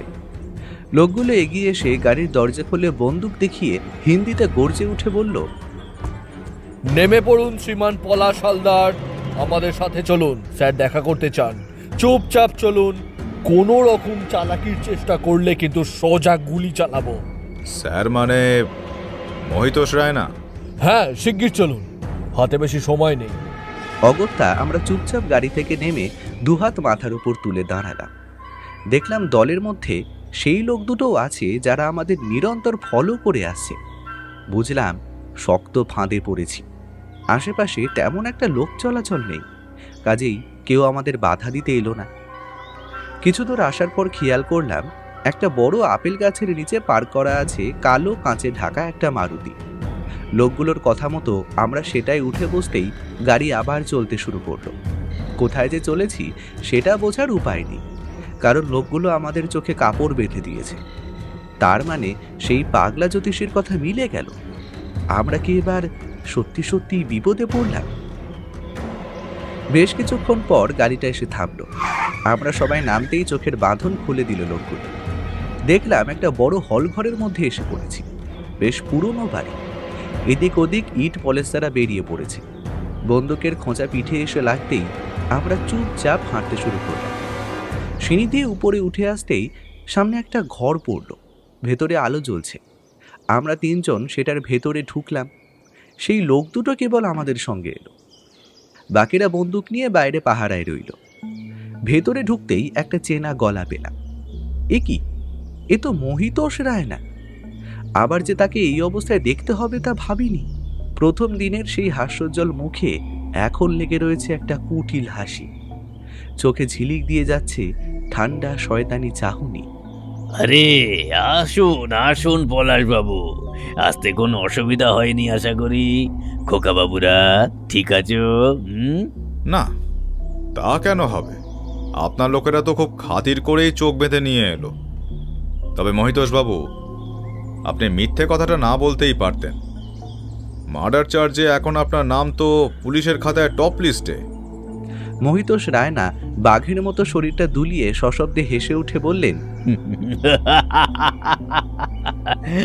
আমি জানতাম আপনি ঠিক ধরে ফেলবেন। আপনার বুদ্ধির কথা আমি অনেক শুনেছি তো। জানতাম সেদিন যখন প্লেনে আপনার পাশে সিট পড়লো তখন চিনতে পেরেছিলাম আমি। তাই একটা অন্য প্ল্যান সাজালাম। দাদার পরিচয় দিয়ে আলাপ জমিয়ে বইটা আপনাকে পাচার করে দিলাম। যদিও আপনারা আমার চোখে চোখে ছিলেন, রেসে হেরে আমার অনেক টাকার লোকসান হয়েছে। দাদাকে অনেক বুঝিয়েছিলাম, বুঝলেন, যে সাঙ্গাত ইঞ্জিনে লুকোনো সেই গুপ্তধনের ঠিকানা লেখা বুকমার্কটা আমার হাতে তুলে দিতে, কিন্তু দাদা রাজি হয়নি। অগত্যা সেটা আমাকে হাতিয়ে নিতেই হলো। দাদা নিজের দোষেই মরেছে। কিন্তু এখন আপনিও যদি সেই গুপ্তধন উদ্ধার করতে আমাকে সাহায্য না করেন তাহলে আপনিও কিন্তু মরবেন, মনে থাকে যেন। আপনি তার মানে ইচ্ছা করে বইটা আমাকে দিয়েছিলেন, ঠিক জানতেন যে ওই বুকমার্কের রহস্য আমি ভেদ করে ফেলবই। এই তো মাথা খুলেছে দেখছি। আপনার সাহায্য ছাড়া এই গুপ্তধনের সংকেত আমি কিছুতেই উদ্ধার করে উঠতে পারতাম না, সত্যি বলছি। গুপ্তধন? কিসের গুপ্তধন? ওরকম কোনো জিনিস আমি খুঁজে পাইনি। একদম ন্যাকামো করবেন না, একদম না মিস্টার পলাশ হালদার, একদম না। আমি জানি আপনি সংকেতের সবটা মানে উদ্ধার করতে পেরেছেন। আমার লোকেরা সব সময় আপনার উপর নজর রেখেছে। আপনি কখন কার সাথে যাচ্ছেন, কাদের সাথে কথা বলছেন, কি কি করছেন, সব খবর আমি জানি। আজ এখানে আসার পথে গাড়িতে আপনি বলেছেন যে সংকেতের গোটা মানেটা আপনি উদ্ধার করে ফেলেছেন। আপনাদের ওই ড্রাইভার, সেও তো আমারই লোক। সেই সব খবর আমাকে দিয়েছে। তাই মিথ্যা বলে লাভ নেই পলাশ বাবু, একদম লাভ নেই।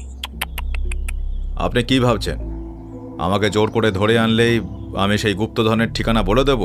দেবেন না মানে? দিতে আপনাকে হবেই। আপনি আমাকে চেনেন না, না হলে এই কথা বলতেন না। যাই হোক, আমরা কজন আপনার সঙ্গে যাব। শুধু আপনার ওই ভাইপোটি আমার লোকেদের সাথে থাকবে। যদি কোনো রকম চালাকি করেন না তাহলে সবার আগে ও মরবে, ও। পুলকের দিকে আঙুল দেখিয়ে গর্জে উঠলেন মহিতোষ রায়না। পুলকের মুখ মুহূর্তে কালো হয়ে গেল। মহাদেব রায়নার এই ভাই যে অতীব ধূর্ত আর শয়তান, এতক্ষণে সেটা আমরা বুঝে গেছি। মহিতোষ রায়নার নির্দেশে দুজন বন্দুকধারী লোক এসে পুলককে চ্যাংদোলা করে টানতে টানতে পাশের ঘরে নিয়ে আটকে দিল। আমার অবস্থা তখন অত্যন্ত সঙ্গীন। ভয়ে হাত পা যেন পেটের ভেতর সেঁধিয়ে যাচ্ছে। ছোটকার মুখটা দেখে মনে হলো এবার সেও যেন একটু ভয় পেয়েছে। তবু কড়া গলায় বলল, মিস্টার রায়না, আমার ভাইপোর যদি কোনো ক্ষতি হয় তাহলে কিন্তু আমি আপনাকে ছাড়বো না। আরে সেসব ছাড়াছাড়ি তো পরে দেখা যাবে মিস্টার হালদার। আগে আমার কথা মতো কাজটা করুন, গুপ্তধন এনে আমার হাতে তুলে দিন, তারপর আমি ওকে ছেড়ে দেব। ক্ষতি যাতে না হয় তার জন্যই তো আপনাকে সহযোগিতা করতে বলছি, তাই নয় কি? আমাকে কি করতে হবে? গুপ্তধন খুঁজে দিলেই তো মুক্তি। এই তো পথে এসেছেন। ইয়াস, অফকোর্স মুক্তি। আপনাদের সঙ্গে তো আমার কোনো শত্রুতা নেই।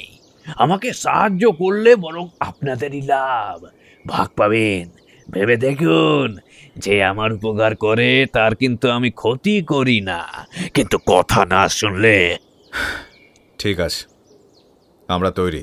বাহ, আপাতত আপনারা খেয়ে দিয়ে এখানেই বিশ্রাম করুন। ভুল করেও কোনো চালাকি করতে যাবেন না। বাইরেই কিন্তু সবাই অস্ত্র নিয়ে অপেক্ষা করছে। আমি বললেই গুলি করে আপনাদের ঝাঁঝরা করে দেবে একদম। ঠিক সন্ধ্যের সময় আমরা বেরোবো। কাল থেকে সংগ্রহশালায় মেইনটেনেন্স শুরু হচ্ছে, কাজেই আজ কোনো লোক থাকবে না। সেটা গতকাল থেকেই জনসাধারণের জন্য বন্ধ করে দেওয়া হয়েছে, কিন্তু গেটে আমার লোক থাকবে।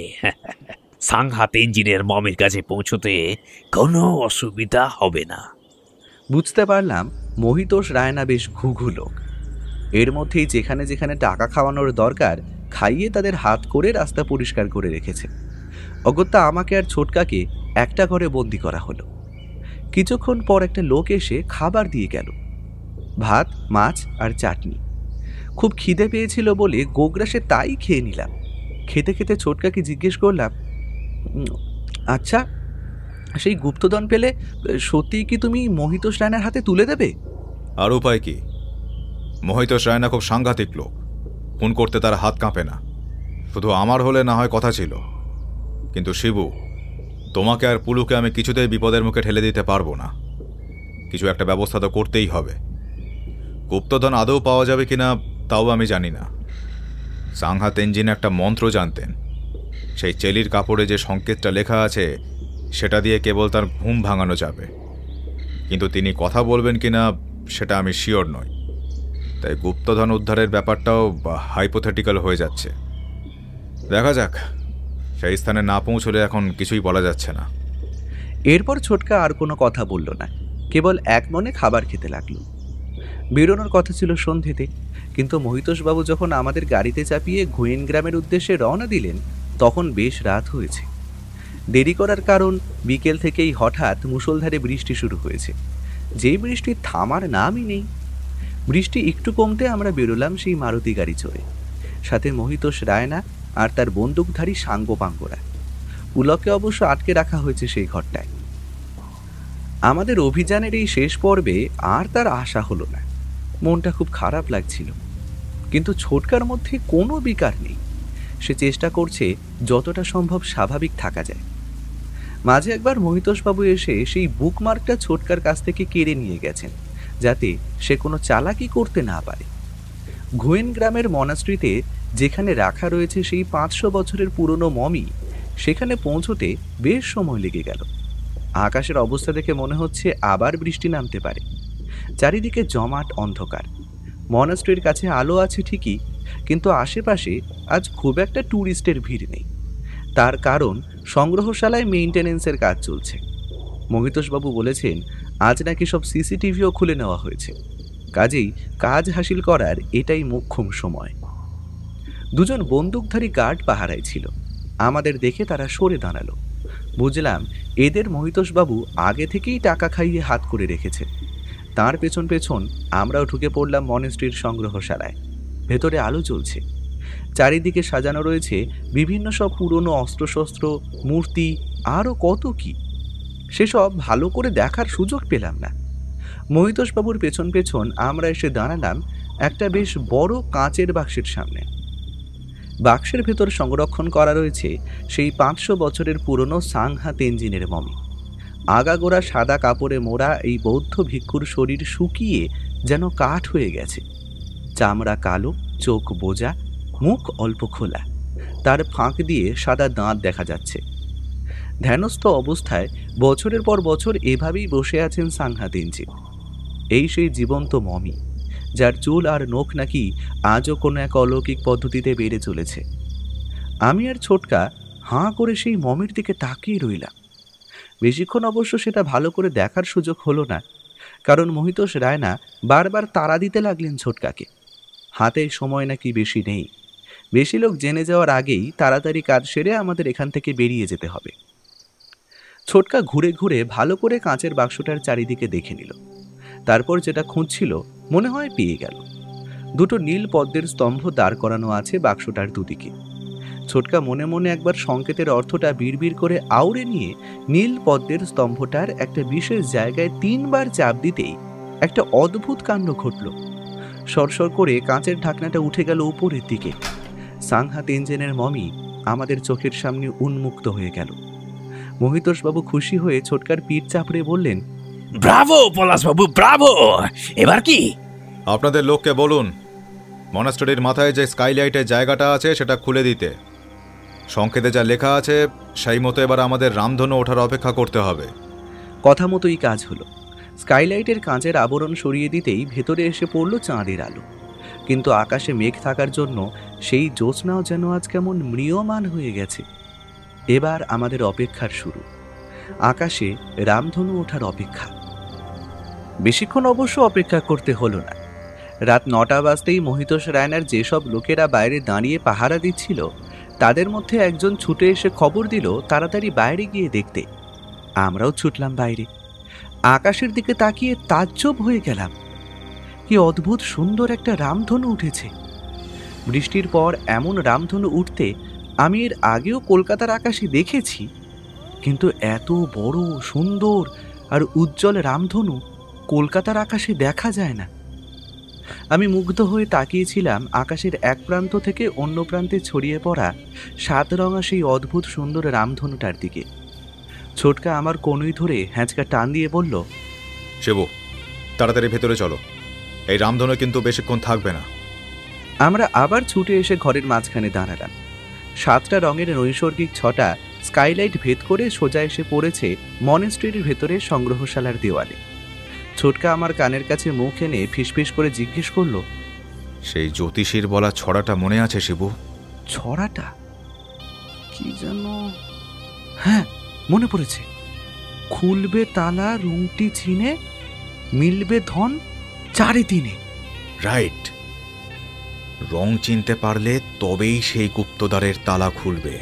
কিন্তু কোন রং? 4 3, মানে 7 রঙা রামধনুর কথাই মিন করা হয়েছে বলে আমার ধারণা। মনে করে দেখো, সাংমা লামা কিন্তু বলেছিলেন যেদিন সাংহা তেনজিনের আত্মা তার জাগতিক দেহ ছেড়ে গিয়েছিল সেই দিন আকাশে ঠিক এরকমই একটা বিশাল রামধনু উঠেছিল। আর তারপরেই গোটা গ্রাম রাতারাতি বিষাক্ত কাঁকড়া বিছেদের হাত থেকে মুক্তি পেয়ে গেল। সংকেতের লেখা মিলিয়ে দেখলে 7টা রঙের মধ্যে মাত্র 2টো রং নিয়ে আমাদের কাজ করতে হবে। কোন দুটো রং ছোটকা? 4 আর 3, মানে হলুদ আর সবুজ। ঠিক। ছোটকা এবার প্যান্টের লুকোনো পকেট থেকে বার করে আনলো সেই স্ফটিকের গোলকটা, যেটা সেদিন তাকে ওই পাগলা জ্যোতিষী দিয়েছিল।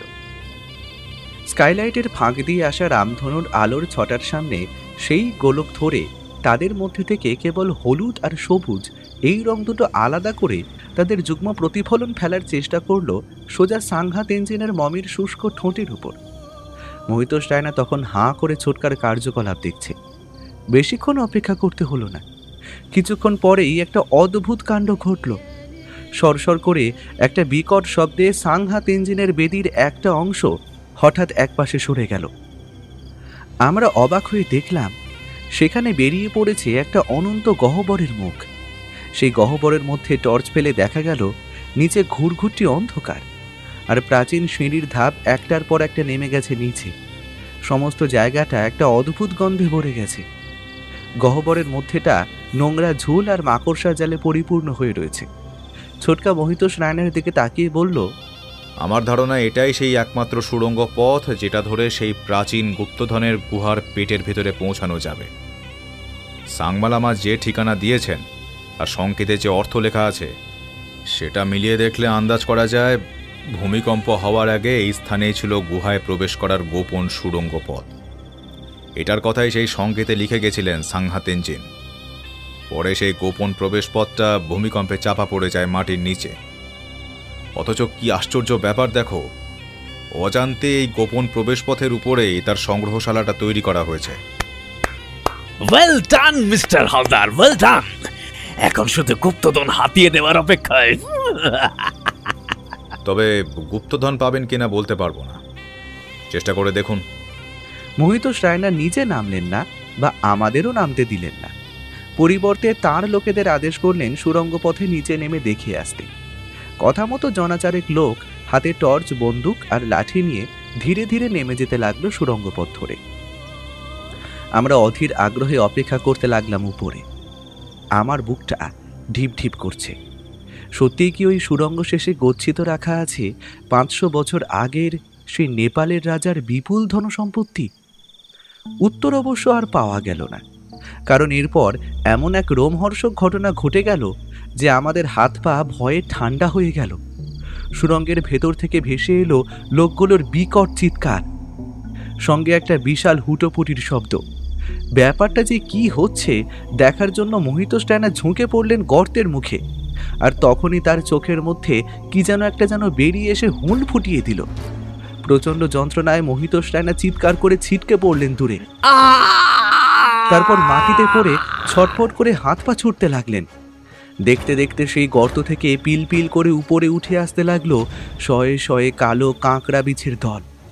তাদের ভয়ঙ্কর বিষ মাখানো হুল দেখে আমার প্রাণ পাখি যেন প্রায় উড়েই গেল। লক্ষ্য করলাম ছটফট করতে করতে ধীরে ধীরে স্থির হয়ে এলেন মহিতোষ রায়না। তার সমস্ত শরীরটার উপর কাঁকড়া বিছের দল কিলবিল করতে করতে বিষাক্ত হুল ফুটিয়ে মুহূর্তে শরীরটা মারণ বিষের নীল রঙে রাঙিয়ে দিল। বুঝলাম যারা নিচে নেমেছিল এই বিষাক্ত কাঁকড়া বিছেদের আক্রমণে তাদের সবার মৃত্যু ঘটেছে। আরও শয়ে শয়ে কাঁকড়া বিছের দল উঠে আসছে উপরে, যেন পাতাল থেকে উঠে আসা সাক্ষাৎ মৃত্যুদূত। তারা দলে দলে ছড়িয়ে পড়ছে চারিদিকে। বাইরে থেকে ভেসে আসছে পাহারায় থাকা মহিতোষ রায়নার লোকেদের সমবেত ভয়ার্ত চিৎকার। ছোটকা আমার হাত টেনে বলল, শিবু, শিগগির পালিয়ে চলো। আর এক মুহূর্ত এখানে থাকলে ওই তীব্র বিষে আমরাও মারা পড়বো। Fast fast. ছোটকার পেছন পেছন দৌড়ে যখন মনাস্ট্রির বাইরে বেরিয়ে আসছি, তখন আমার চোখ পড়ল সাংহা তেনজিনের মুখের দিকে। কি আশ্চর্য, সেই 500 বছরের প্রাচীন বৌদ্ধ ভিক্ষুর মমির যে ঠোঁট নড়ছে। বিড়বিড় করে অর্ধ উন্মিলিত চোখে তিনি একটানা আউড়ে চলেছেন একটা মন্ত্র। কি অভূতপূর্ব দৃশ্য! এত বছর পর অবশেষে ঠোঁট খুলেছেন তিনি। আমার শরীর শিরশির করছিল, কিন্তু ওটা কিসের মন্ত্র তিনি বিড়বিড় করে চলেছে? মাটির নিচে কয়েকশো বছর ধরে ঘুমিয়ে থাকা ওই বিষাক্ত কাঁকড়া বিছেগুলোকে ঘুম ভাঙিয়ে জাগিয়ে তোলার মন্ত্র? কে জানে। পথ চিনে চিনে অনেক কষ্টে যতক্ষণে মহিতোষ রায়না সেই ডেরায় পৌঁছলাম, ততক্ষণে সমস্ত আকাশ কালো করে বৃষ্টি নেমেছে। বাড়িটার ভেতর পা দিতেই দেখলাম সেখানেও যেন মৃত্যু মিছিল ছড়িয়ে পড়েছে। এদিক ওদিক চোখ উল্টে পড়ে রয়েছে মহিতোষ রায়নার বন্দুকধারী লোকগুলোর মৃতদেহ। তাদের সকলের দেহ তীব্র বিষের দাপটে নীল হয়ে গেছে। দেখলে বুঝতে অসুবিধা হয় না সেই বিষাক্ত কাঁকড়া বিছেদের আক্রমণে তারা সবাই মৃত্যুমুখে পতিত হয়েছে। আশ্চর্য ব্যাপার, আকাশ থেকে সেই স্বর্গীয় রামধনু অদৃশ্য হয়ে যাওয়ার পরেই যেন কোনো এক অলৌকিক উপায়ে গায়েব হয়ে গেছে সেই বিষাক্ত কাঁকড়া বিছের দলটাও। ছোটকার আমি ছুটে গেলাম উপরে। যে ঘরে পুলক বন্দি ছিল সেই ঘরের দরজা খুলে ভেতরে ঢুকে দেখি পুলক এক কোণায় বসে ভয়ে ঠকঠক করে কাঁপছে। আমাদের দেখে এসে ছুটে এসে জড়িয়ে ধরে হু হু করে কাঁদতে লাগলো। ছোটকা হেসে বলল, তুই ঠিক আছিস? আর কোনো ভয় নেই পুলু, আমরা এখন মুক্ত। কিন্তু সেই বিষাক্ত কাঁকড়া বীজের দল কি ভয়ানক! আমি দরজার ফাঁক দিয়ে উঁকি মেরে দেখেছি সেই বীজের দল ঝাঁপিয়ে পড়েছিল পাহাড়ে থাকা লোকগুলোর ওপর। কয়েক মিনিট ধরে কেবল মৃত্যু যন্ত্রণার তীব্র চিৎকারে চারিদিক ভরে উঠেছিল, কিন্তু আমার ঘরে কোনো বিছে ঢোকেনি। আমি তো ভয়ে জড়সড় হয়ে বসেছিলাম এক কোণায়, ভেবে নিয়েছিলাম আজ হয়তো এইভাবেই আমার মৃত্যু ঘটবে। সেগুলো আর এখানে নেই, সব কোথায় যেন গায়েব হয়ে গেছে। ছোটকা ইন্সপেক্টর প্রতাপ সিংকে ফোন করে ঘটনাস্থলে আসতে বলল। পুলক বলল, ছোটকা, সেই সাংঘা তেনজিনের মমি যে আমার নিজের চোখে দেখার আর সুযোগ হলো না গো। সেটা কোনো ব্যাপারই নয়। প্রতাপ আসলে তোকে সঙ্গে নিয়েই আমরা আবার সেখানে যাব। আর গুপ্তধন? আমরা তো মমিটাই দেখতে এসেছিলাম, তাই না শিবু? গুপ্তধন উদ্ধার করতে তো আসেনি। সেটা যখন দেখা হয়েই গেছে, তখন সেই প্রাচীন গুপ্তধনের রহস্যটা না হয় রহস্যই থেকে যাক। খারাপ লোকেদের হাত থেকে সাংহাত ইঞ্জিন এতদিন যেমন গুপ্তধন পাহারা দিয়ে এসেছেন, ভবিষ্যতেও না হয় একইভাবে তিনি সেগুলি আগলে রাখবেন। ক্ষতি কি? হেসে উত্তর দিল ছোটকা। বাইরে তখন বজ্রপাতের প্রবল গর্জন সহ মুষলধারে বৃষ্টি শুরু হয়েছে।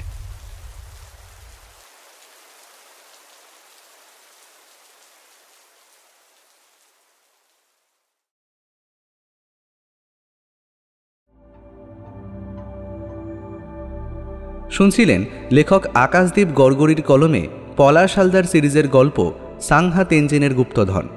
সম্পাদনা, ডিরেকশন এবং ভিডিওর ভিজুয়াল এফেক্টসে প্রায়ণ গোস্বামী। বিশেষ সহযোগিতায় পার্থ মুখার্জি। শব্দ পরিকল্পনা, মিশ্রণ এবং আবহ সৃষ্টিতে সাউন্ডস্কেপ। পোস্টার ডিজাইনে কভারম্যান অভিব্রত। কেমন লাগলো আজকের গল্পটি?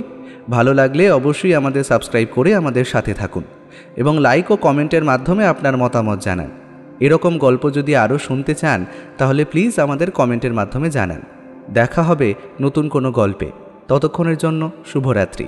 ভালো থাকবেন এবং সকলকে ভালো রাখবেন।